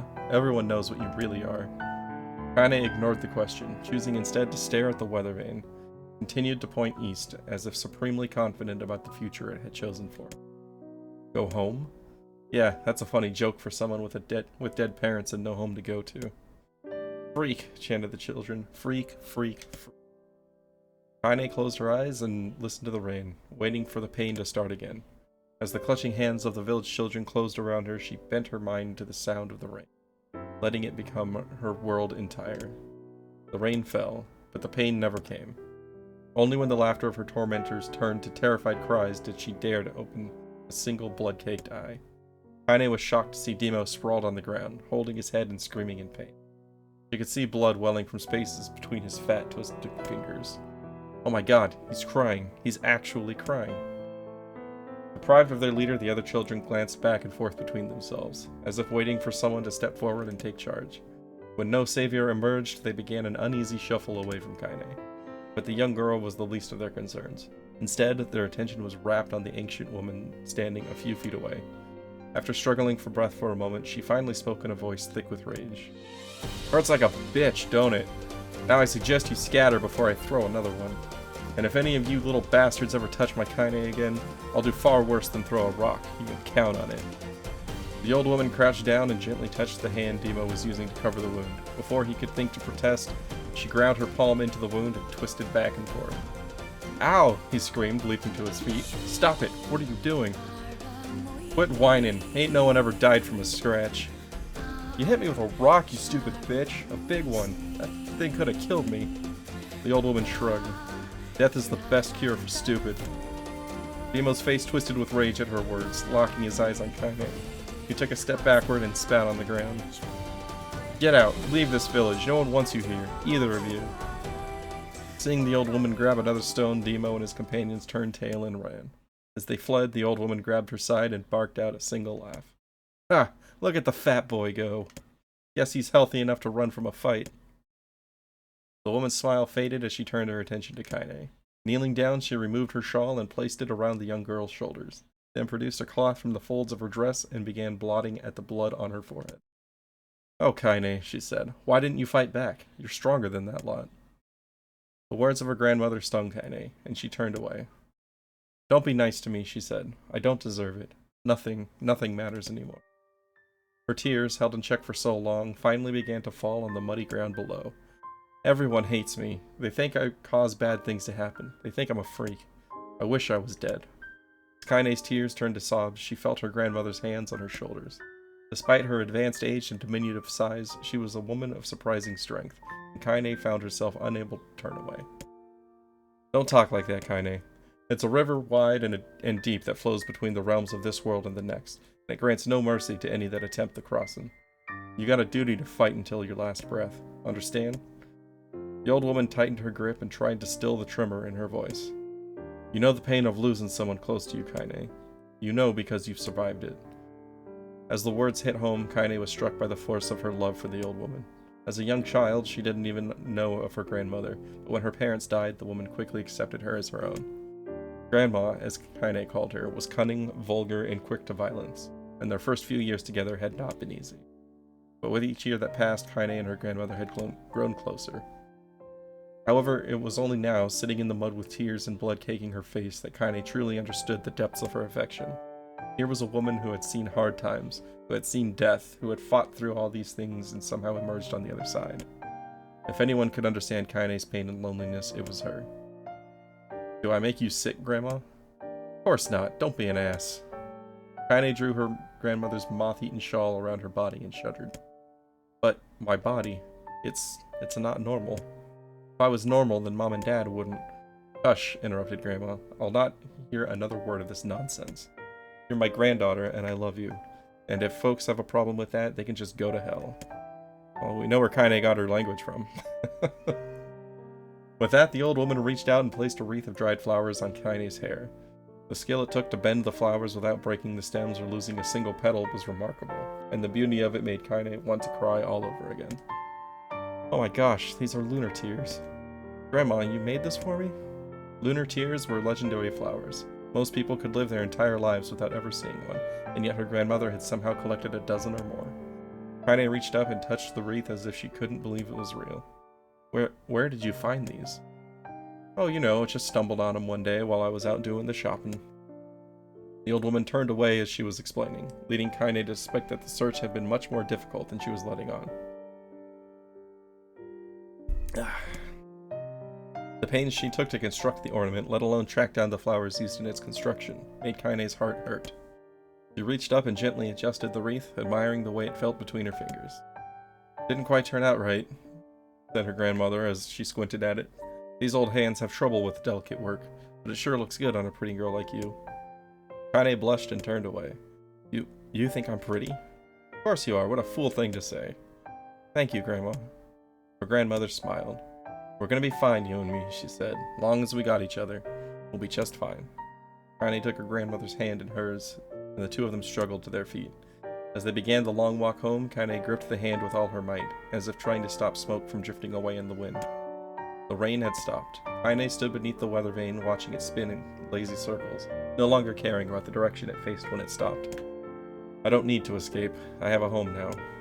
Grandma loves me, and that's enough. Even if it's us against the world." Kaine let her gaze drift up past the vane and into the cloudy sky. The last faint hints of a rainbow were slowly fading. As she turned and headed for home, the light scattered into a million particles and vanished, seemingly taken away on the breeze. Oh, another dream. Daily life. Okay, how many of these are there? I have to know.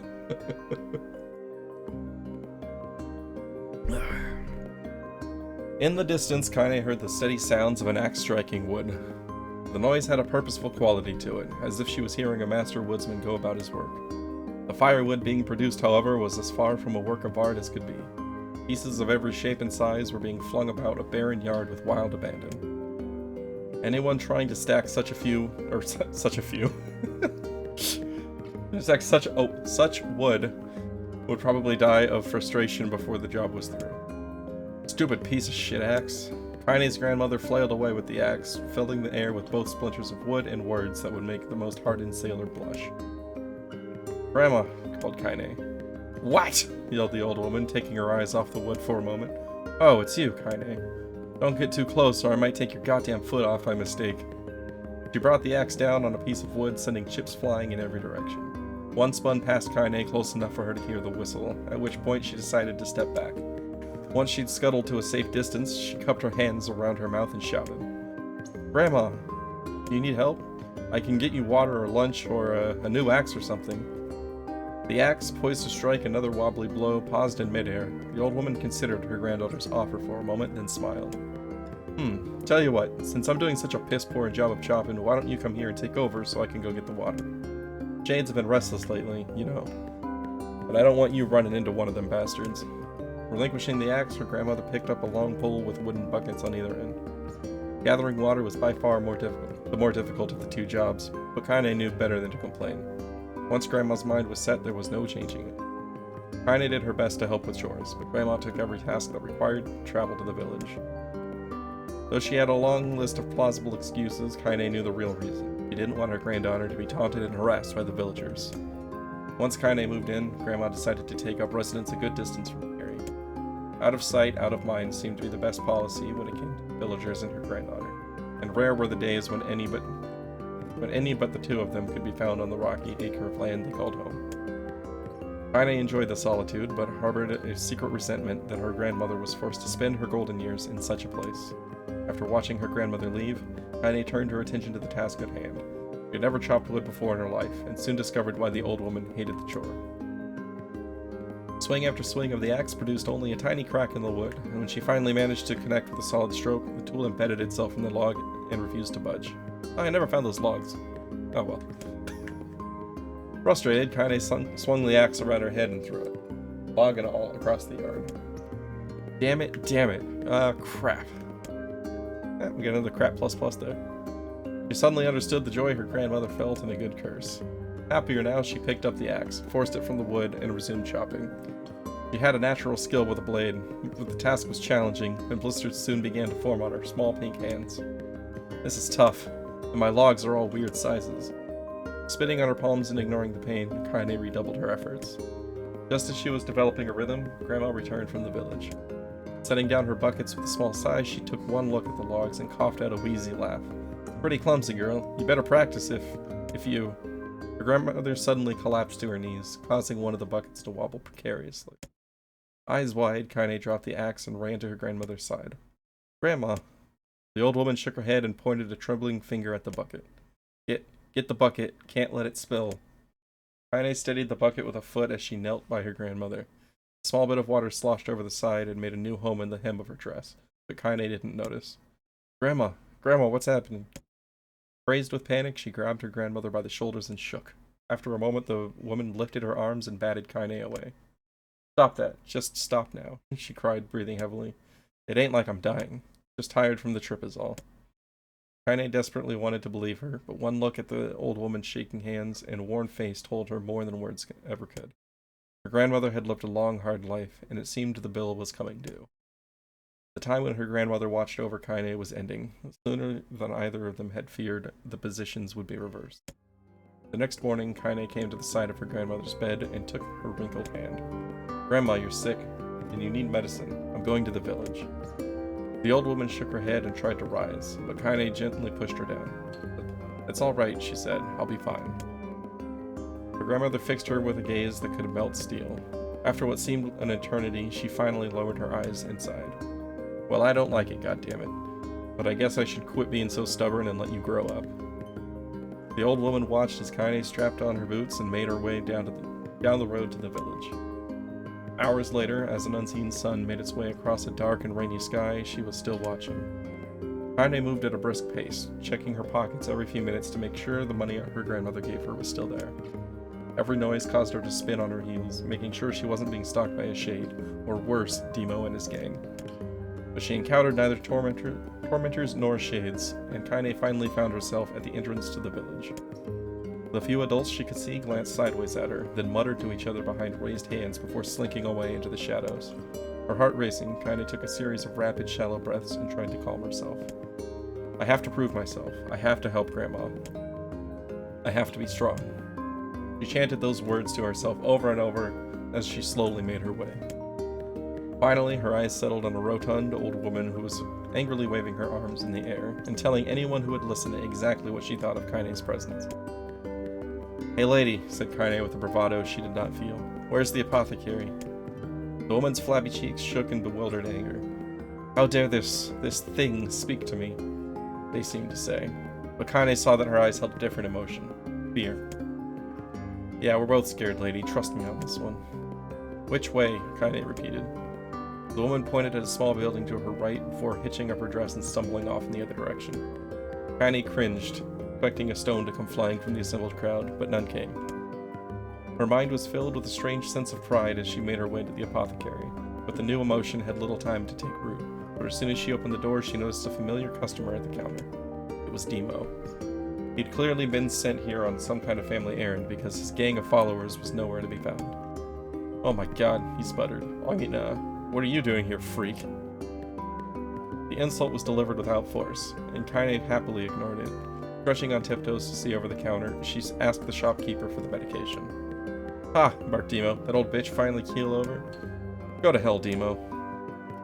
The boy's eyes grew so wide that they seemed ready to fall out of his head, but before he could let fly a comeback, or worse, a punch, the apothecary told them to knock it off before he kicked them out of the store.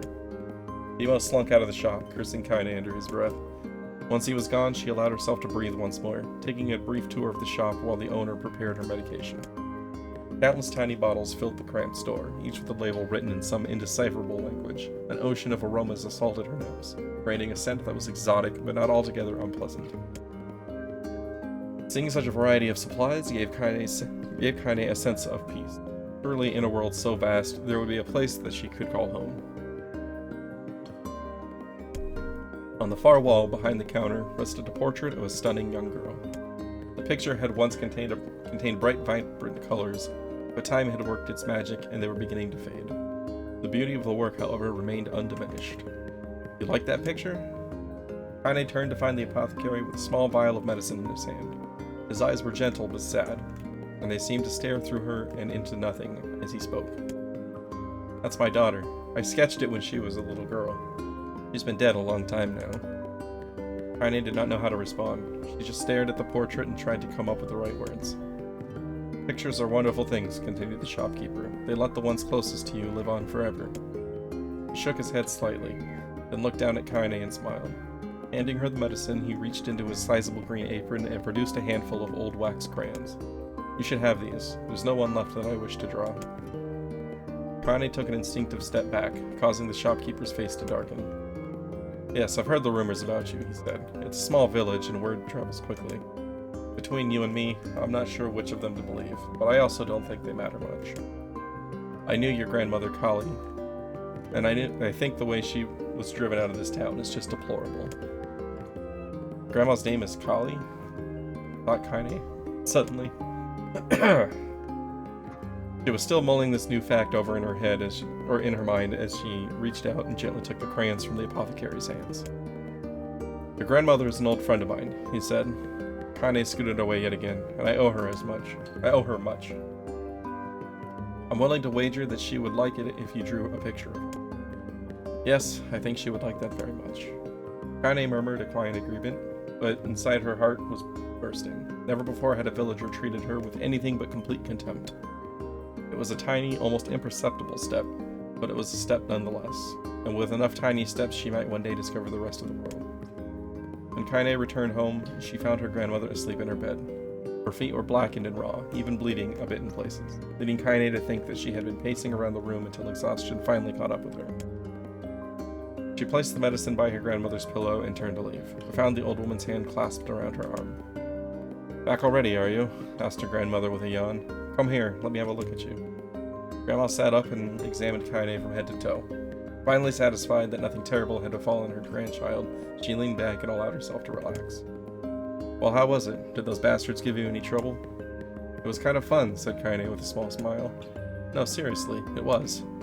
"It was fun, was it?" asked her grandmother in a voice which implied she believed anything but. Uh-huh. So anytime you need me to run an errand, just let me know. As she spoke, Kaine removed the crayons from her pocket. After a brief explanation of their source, she informed her grandmother that she was going to sketch her portrait. Portrait of me? Ridiculous. No one wants to stare at a wrinkled old crone. But Grandma, it'll make you live forever. Horse manure, said her grandmother, throwing back the sheet from her bed. Living forever would just piss me off. I'll put those crayons away and help with dinner. But Kaine would not relent, and in the end, Grandma found herself leaning against the wall of her house as if posing for a master artist. Kaine took up the crayons and eyed her subject carefully. Just as her grandmother was about to nod off, Kaine finished the work. After staring at it for a bit, she released it from her grip and let it slowly drift to the floor. It's terrible. It doesn't look like you at all. I'm sorry, Grandma. I thought these crayons would, you know, make drawing easy or something. The old woman's eyes narrowed at her granddaughter's disappointment. Let me be the judge of that, she said, ignoring the pain in her back and reaching for the paper. The sketch could have been a person's face. It also could have been a boulder, a lump of clay, or an incredibly misshapen loaf of bread, all rendered in a chaotic array of colors. The old woman stared at the picture for a long time, then slowly wheezed out a laugh. Oh, Kaine, she said between laughter, you truly are my blood. You're as clumsy as me, and I love it. But, hush, I won't hear any more bull about how ugly you think it is. It came from the heart, and I'll treasure it always. True to her word, the old woman gave the picture a place of honor above the kitchen table. In the days that followed, Kaine would often catch her staring at the portrait with a strange smile on her face, an action she interpreted it as silent, mocking laughter. A week later, Kaine could stand it no more, and asked her grandmother to take the artwork down. Posh, said the old woman. I'll take this down when they roll me in my shroud. She pondered this for a bit, then turned to Kaine and dropped to one knee. Listen to me, girl. Seeing this picture makes me happy in a way I've never felt before. And it makes me want to go on. Someday you can feel the same happiness.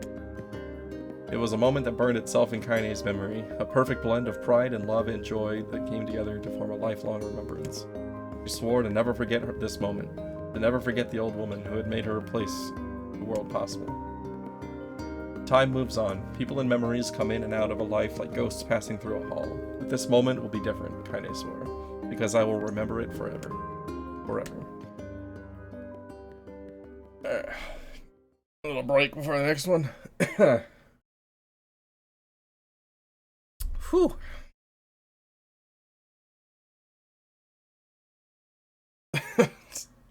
Man. Always stay hydrated. Yep.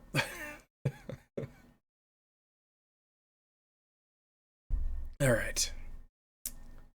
There we go. Kaine listened to the sound of crackling firewood and stared at the black object on her plate. She'd been pushing it around the wooden disc for a good 10 minutes, ignoring the bemused stare of her grandmother. Finally, she summoned her courage and gave the object a brief sniff. A sharp, bitter scent flew up her nostrils and made its home there, causing her face to twist with disgust. Grandma, I can't believe you want me to eat a bug. The old woman threw some more wood under the cooking pot and snorted. It's no bug, you fool girl. It's a berry. Why in the hell would I be feeding you bugs? Yeah, well, it sure looks like a bug, said Kaine, and I think it's burnt or something, because it smells terrible. With that, Kaine held her nose and threw the berry in her mouth, chewing as little as possible. Oh yeah, that's terrible, alright. Why you little brat, laughed the old woman. Look at the sass on you. You've been spending too much time with me, and that's a fact. 5 years had passed since the moment when Kaine's grandmother saved her from the bullies. As is often the way with two stubborn people, the relationship had grown in fits and starts, but moved forward all the same.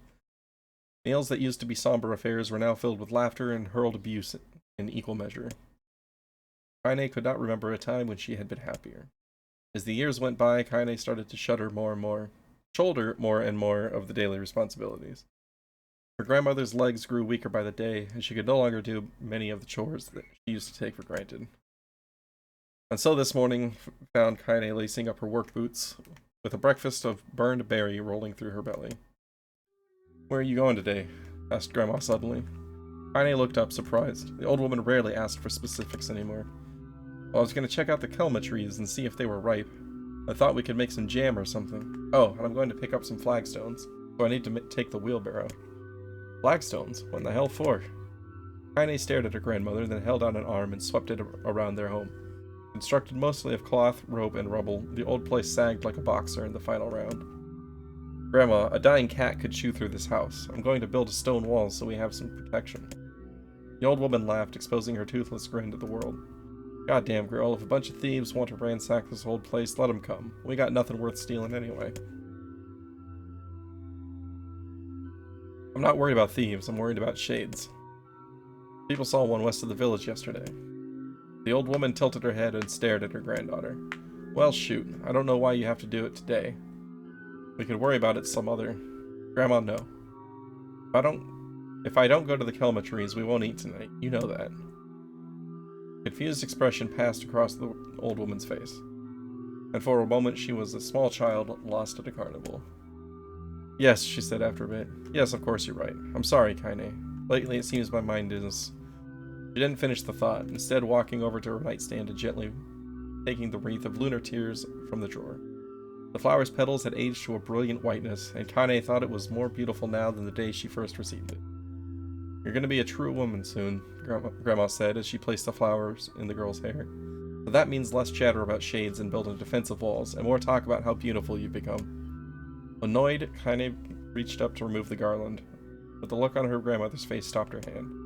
You're a beautiful thing, said the old woman, and there ain't another like you in all the world. I'm very proud of you. Okay, Grandma, that's enough goddamn compliments for one day. Such a mouth on you. Where did that come from? Gee, I wonder. I'll teach you to sass me, girl, yelled Grandma. Suddenly, she lurched forward and grabbed Kaine by the ears, pulling her around the room with a crazed grin on her face. Grandma, yelled Kaine in a quaking voice. Grandma, stop it, what the hell? The old woman stared at her and blinked, then slowly held her wrinkled hands out as if it was the first time she had ever seen them. Oh, I don't know what happened there. I'm sorry, girl. Sometimes my mind just... Kaine thought the look on her grandmother's face was the most heartbreaking thing she had ever seen. Listen, she began. Maybe I should stay home after all. No, I won't have you stay here, keep an eye on an old codger like me. You go get your fruit and your wall and whatnot. I'll be fine. And when you come back, I'll have a nice grasshopper dinner waiting for you. Kaine rolled her eyes, then kissed her grandmother on the forehead, and made ready to depart, trying desperately to ignore the worry that was gnawing at the walls of her heart. Kaine could feel the old woman's eyes watching her as she moved down the path. Don't turn around, she told herself, but in the end the temptation was too great. She spun on her heel for one final look and saw a small bent woman standing in front of the ramshackle hut with a sad expression on her.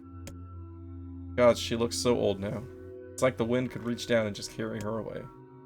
Kaine worried about her grandmother all day, causing her work to suffer. What little fruit she could collect was tossed carelessly into the wheelbarrow, and she only found a couple of stones before losing interest in the project. Finally, as dusk approached, decided to call it a day. Cursing herself for the lack of focus, Kaine pushed the nearly empty wheelbarrow back down the path. As she crested the final hill, she suddenly froze in place. The wheelbarrow fell from her fingers and collapsed on its side, sending a few pieces of wrinkled brown fruit rolling back down the hill. Her gaze was transfixed by a thick black cloud that hovered just ahead. Tracing its path with a finger, Kaine suddenly felt her stomach knot in on itself. No, oh gods, no. Her grandmother's house was ablaze, the flames licking up as if trying to touch the sky itself. Grandma? Grandma! Kaine ran then, faster than she had ever moved in her life. Once she tripped on a stone and went sprawling onto the rocky ground, but she leapt to her feet and continued running, unmindful of the blood that spilled from her wounded hands and knees. As she got closer and closer, Kaine's mind began to race in time with her footfalls. It's too dark, not just fire. Can't be fire, too much smoke. Gotta save her, gotta save her. She burst into the front yard and came to a sudden halt, her worst suspicions confirmed. The smoke from the fire was mingling with the thick, inky blackness of an enormous shade. The massive creature supported itself on 3 twisted feet, and achieved balance through the means of a large armored tail. Scales, horns, and claws sprouted from its body in a random, chaotic pattern, giving it the appearance of a lizard designed by some insane god. Seeing Kaine, it let out a roar and flicked its tail, sending small whirlwinds spinning around the yard. For a moment, the creature retreated into a shimmering, inky blackness, as if her mind was unable to comprehend that such a thing could actually exist. But then the smell hit her, a blend of rotted meat and excrement, and the horror became real once more.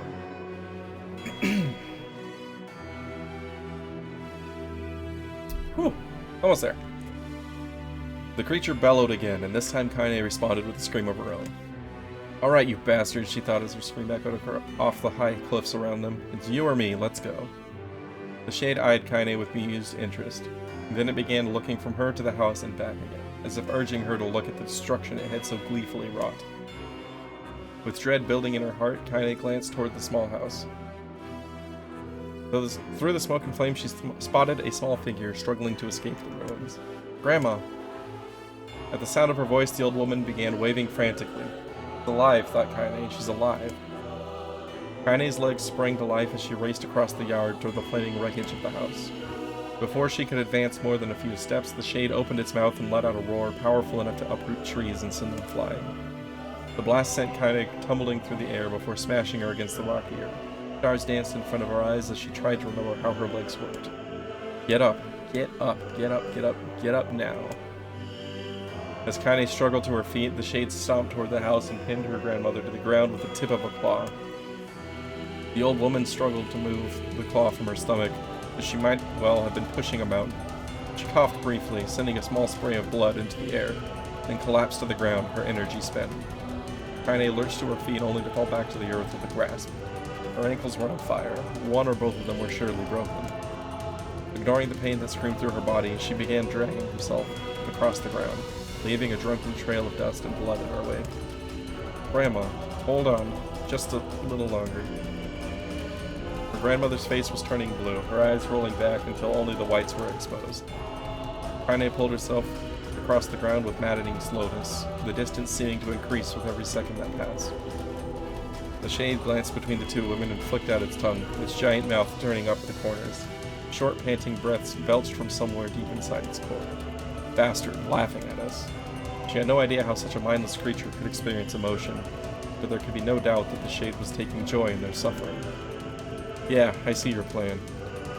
The shade moved its claw slightly, allowing Grandma to breathe again. It was clearly keeping her alive, only to snuff out her life when Kaine was close enough to touch her. I'm gonna kill this bastard. Summoning all her strength, Kaine rose to her feet. There was a sickening snap from her right ankle as the foot twisted backwards, but she forced it from her mind and began to hobble toward the monster. Pulling a small knife from the pouch at her waist, she leapt on the foot that pinned her grandmother and plunged the weapon deep. Give her back, she screamed. Give her back to me. It was like stabbing a rock. After a few swipes, the knife broke and at the hilt with a dull snap. My nose is itchy like crazy right now. The shade panted laughter again. She then raised its tail and sent it rushing through the air toward the young girl that was latched to its foot. Kaine never had a chance. The tail struck her square in the chest and sent her crashing into the burning wreckage of the home. As she lay on the ground with blood pouring from multiple wounds, a small, weak voice spoke up. Kaine? Kaine's vision blurred. She forced herself to focus on the sound. Finally, her eyes cleared enough for her to make out her grandmother's hands reaching out to her through the smoke. Grandma? Kaine, you've got to run. Can't defeat him. Kaine grabbed the hands and held on with all her strength. Grandma, come on, we have to go. The old woman coughed loudly as one of her hands, slick with blood, slipped from Kaine's grasp and thumped to the ground below. Grandma, no, no. I said run, goddammit. You have to live. You have to get through. The thought would stay forever unfinished. Before she could say another word, the shade's clawed foot descended, smashing through the remains of the roof and down upon the shattered figure of the old woman. Blood oozed thickly from the gaps in the creature's toes as the terrible putrid smell assaulted Kaine's nose once again. She stared at the foot, dumbfounded, convinced that what she was seeing could not possibly be real.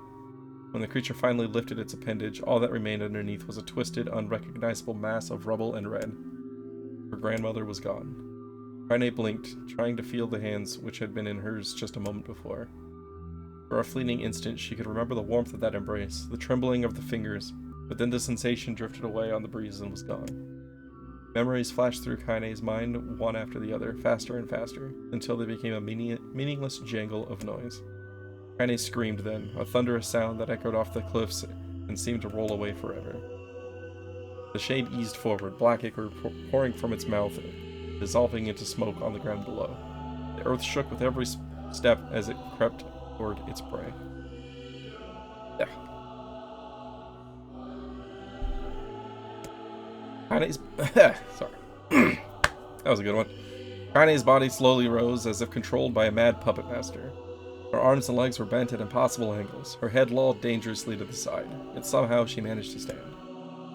Staring at the shade, her eyes began to glow with a deep red fire. The creature, so confident just moments before, took a slow, hesitant step backward, trying to discern if this broken human could possibly pose a threat. Kaine seized the moment, laughing like a madwoman. She leapt into the air and plunged the shattered hilt of her knife deep into the leg of the shade.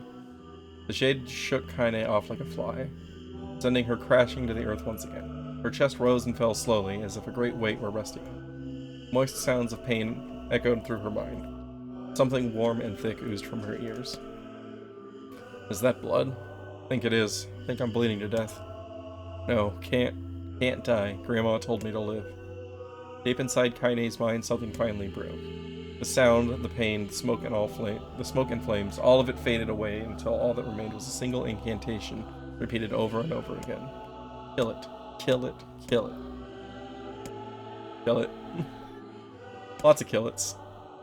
Kill that murderer dead. As the spark that was Kaine's body slowly began to flicker and die, she felt her desire to kill and her desire to live blend into one. The distance between heartbeats grew longer and longer and longer. Ah, we're back.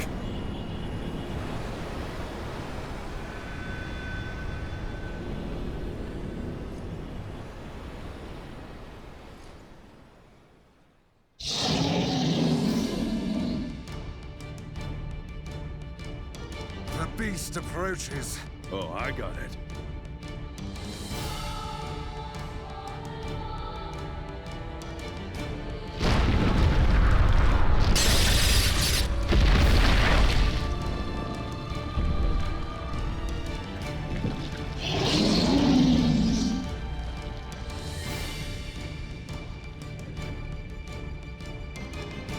And here we go again. Impossible tentacle coming.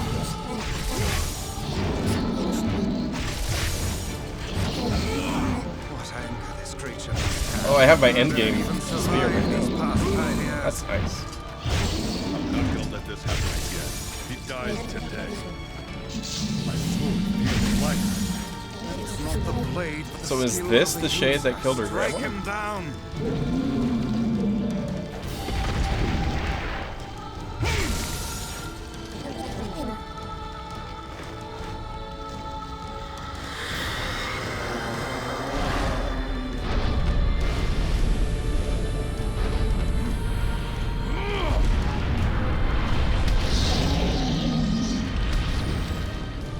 Killed it at the area in the first half. Oh! Okay.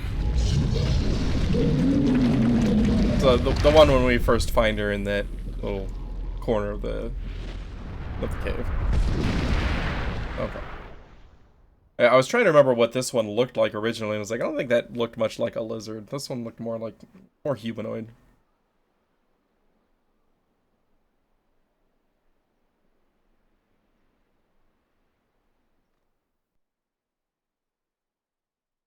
Oh boy.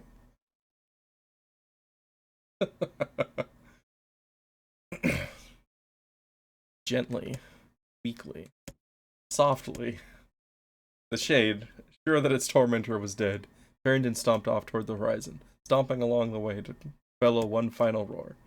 Couldn't kill it. So sorry, Grandma. Couldn't avenge you. Shamed beyond imagining, Kaine tried to turn her head to the side, but only succeeded in coughing up a huge gout of blood. It was getting difficult to see, and only after a moment of fierce concentration did she realize that her left eye was gone. Laughing to herself, she turned her remaining eye to the ruins of her home, and noticed a ragged stump of arm resting a few feet away. Yeah, that's mine, she thought with a mad giggle. This is gonna make clapping a real bitch. One attitude to have about it. Ha! Cried a sudden voice from the depths of her mind. Finally gonna die, are you? Well, you had it coming.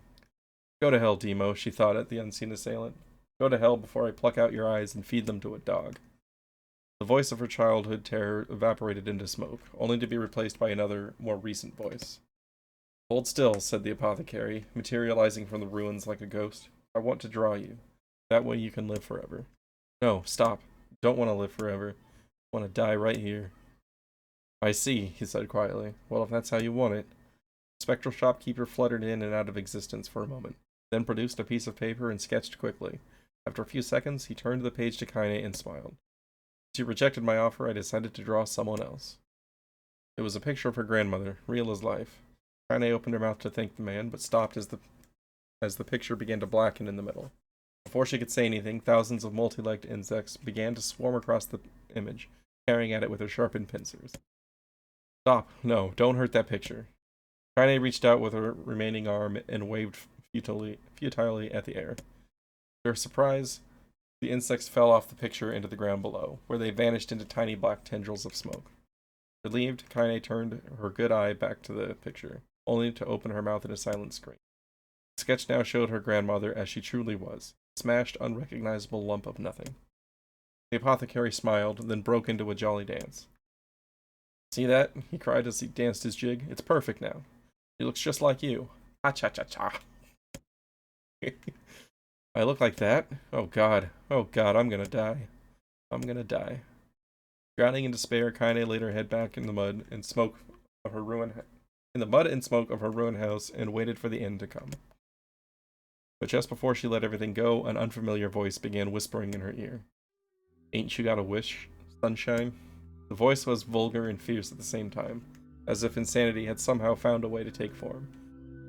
Kaine wanted to scream as the voice crawled under her skin, but her lungs refused to work. You know, a wish, like a prayer or something. Why don't you get on your knees and start praying to heaven? Please, invisible man in the sky, save me. Save me. Ha ha ha ha. Kaine finally resorted to shouting at the voice with her mind. I don't make wishes, they don't come true for me. I'm a curse, a freak. I should be left to die. The other voice boomed in her ears. Bwahaha. Oh god, you are the best. Kaine glanced down and saw a black shiny substance oozing from her legs. She tried to brush it away, but her remaining arm would no longer respond. The substance slowly crept around her feet and then began moving up toward the rest of her body. Is this death? Is this what it's like? Or is my mind just losing itself? She could feel the slime oozing upward, feel the hot, searing pain as it left in its wake. Whatever else might be happening, she was still alive, and this was real. Come on, said the voice. Let it go.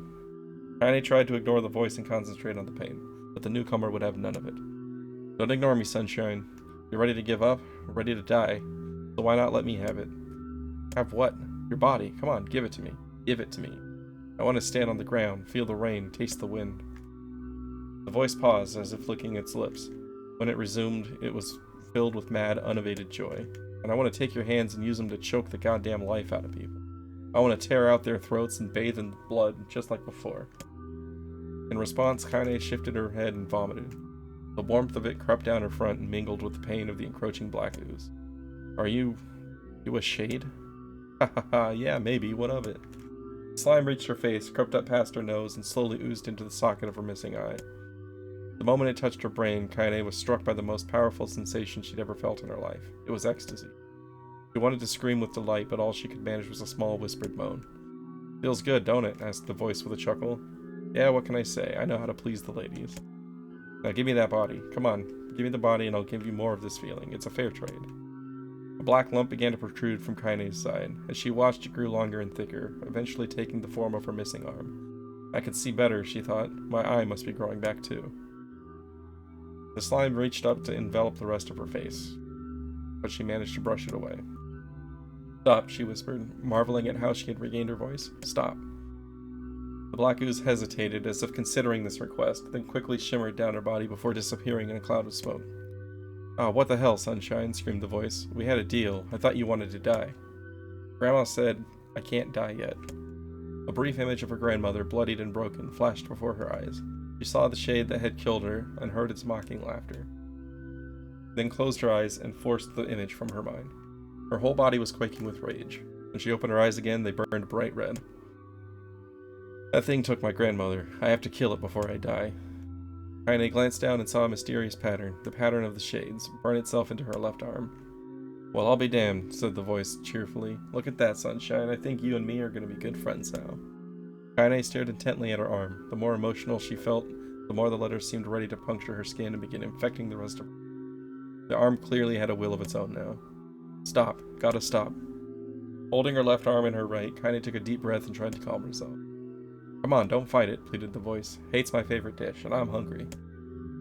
Let it go, feel the anger, burn with the fire of revenge, thirst for blood, then go out there and shut up.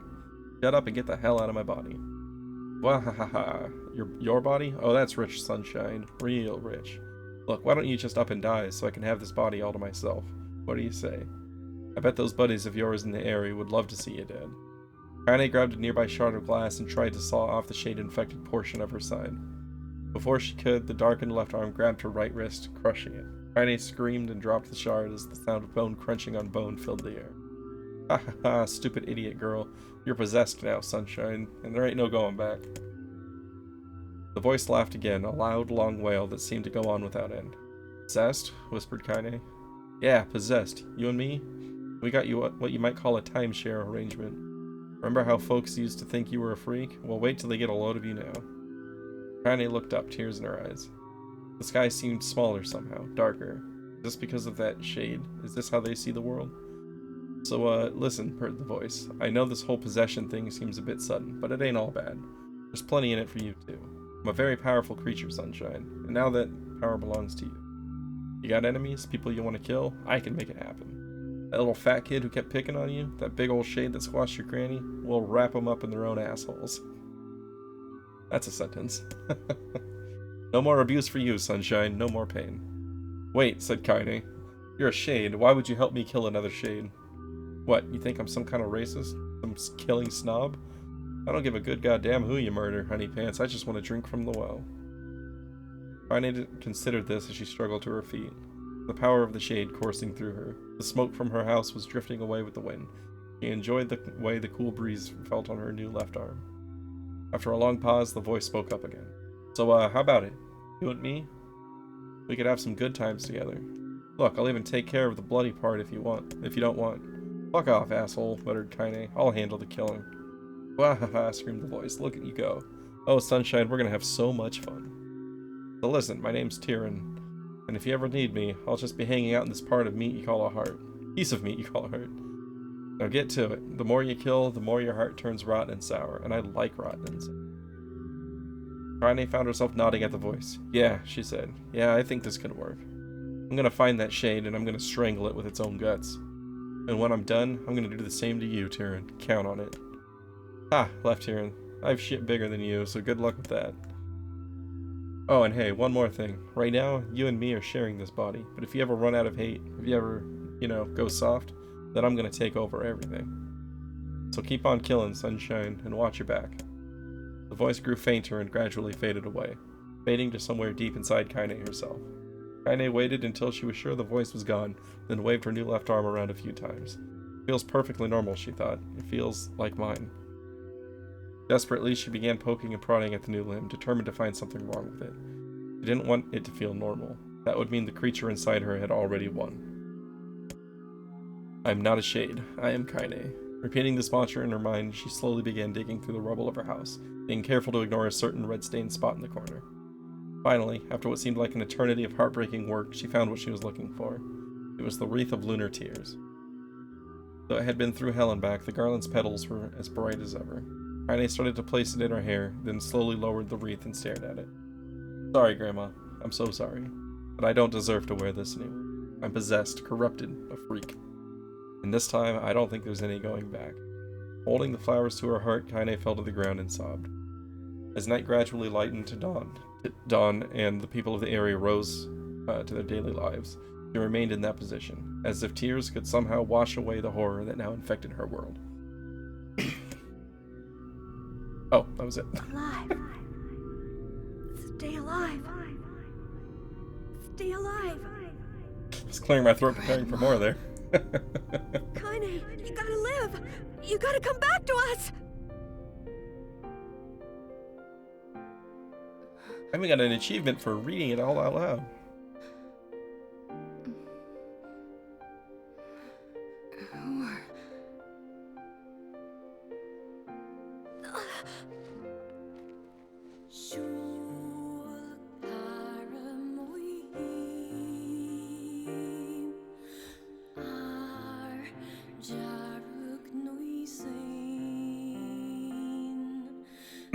Emil, you were the one calling me, huh?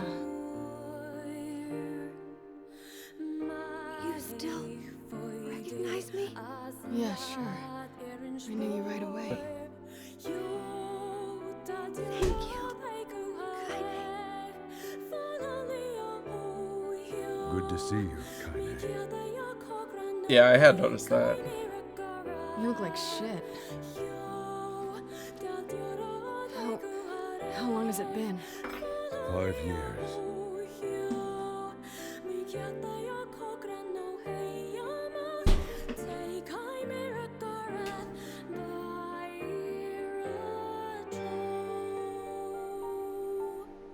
Oh. That's a long time. Any luck with Yona? We are still no closer to finding her. We need a way to locate the Shadow Lord. This is for you. Lunar tears. Did you make this? It's just a little welcome back gift. It's not much, I know. It's nothing like the one Grandma used to make, but... oh, hell. Thanks. Excuse me. Popola, we did it. We freed Kaine. That's great. Listen, can I talk to you for a minute? This doesn't make sense.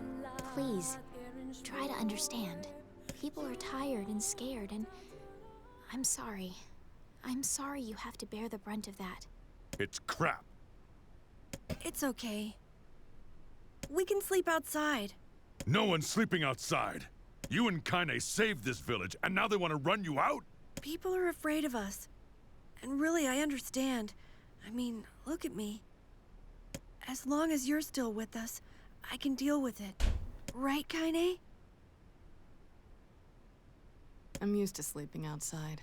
I'm sorry. We'll see you later. We're sorry. You know, you'd think people have gotten at least used to Kaine, considering she was petrified in the library for 5 years. What is the matter? Kaine always sleeps outside. I never thought about that until just now. How could I have not noticed that? How selfish am I? What the hell is wrong with me? We should turn in. I didn't get much sleep that night. Wanted to blame Devila for everything. Wanted to grab Popola and strangle her. I remember this. Does this actually like lead back into replaying the second half?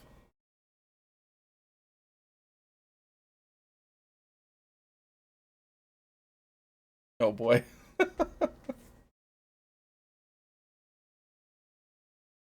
New content though.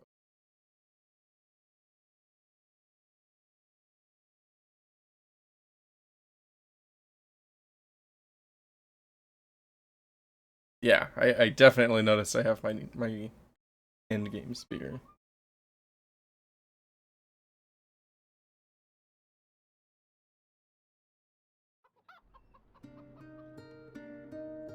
Sleep well? Sure. Well, if you say so. Need to go see Devila and Popola. Very well.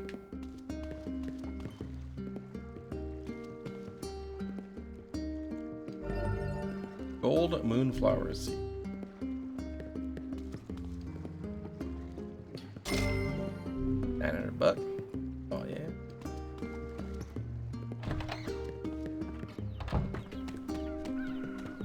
Oh, all right. Is my wheat grown? No. I'm missing something on the gardening aspect. It's been 5 years twice. And I still have no wheat.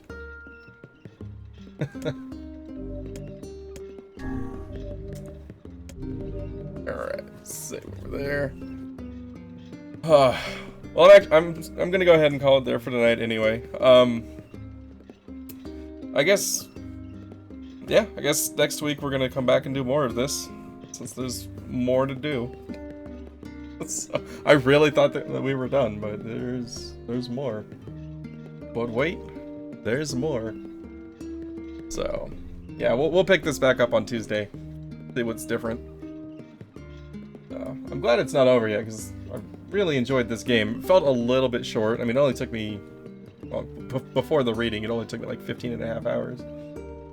So I was just like, kind of a little bit sad that it was already over, but if there's more, then there's more. So, looking forward to coming back to it. Excuse me.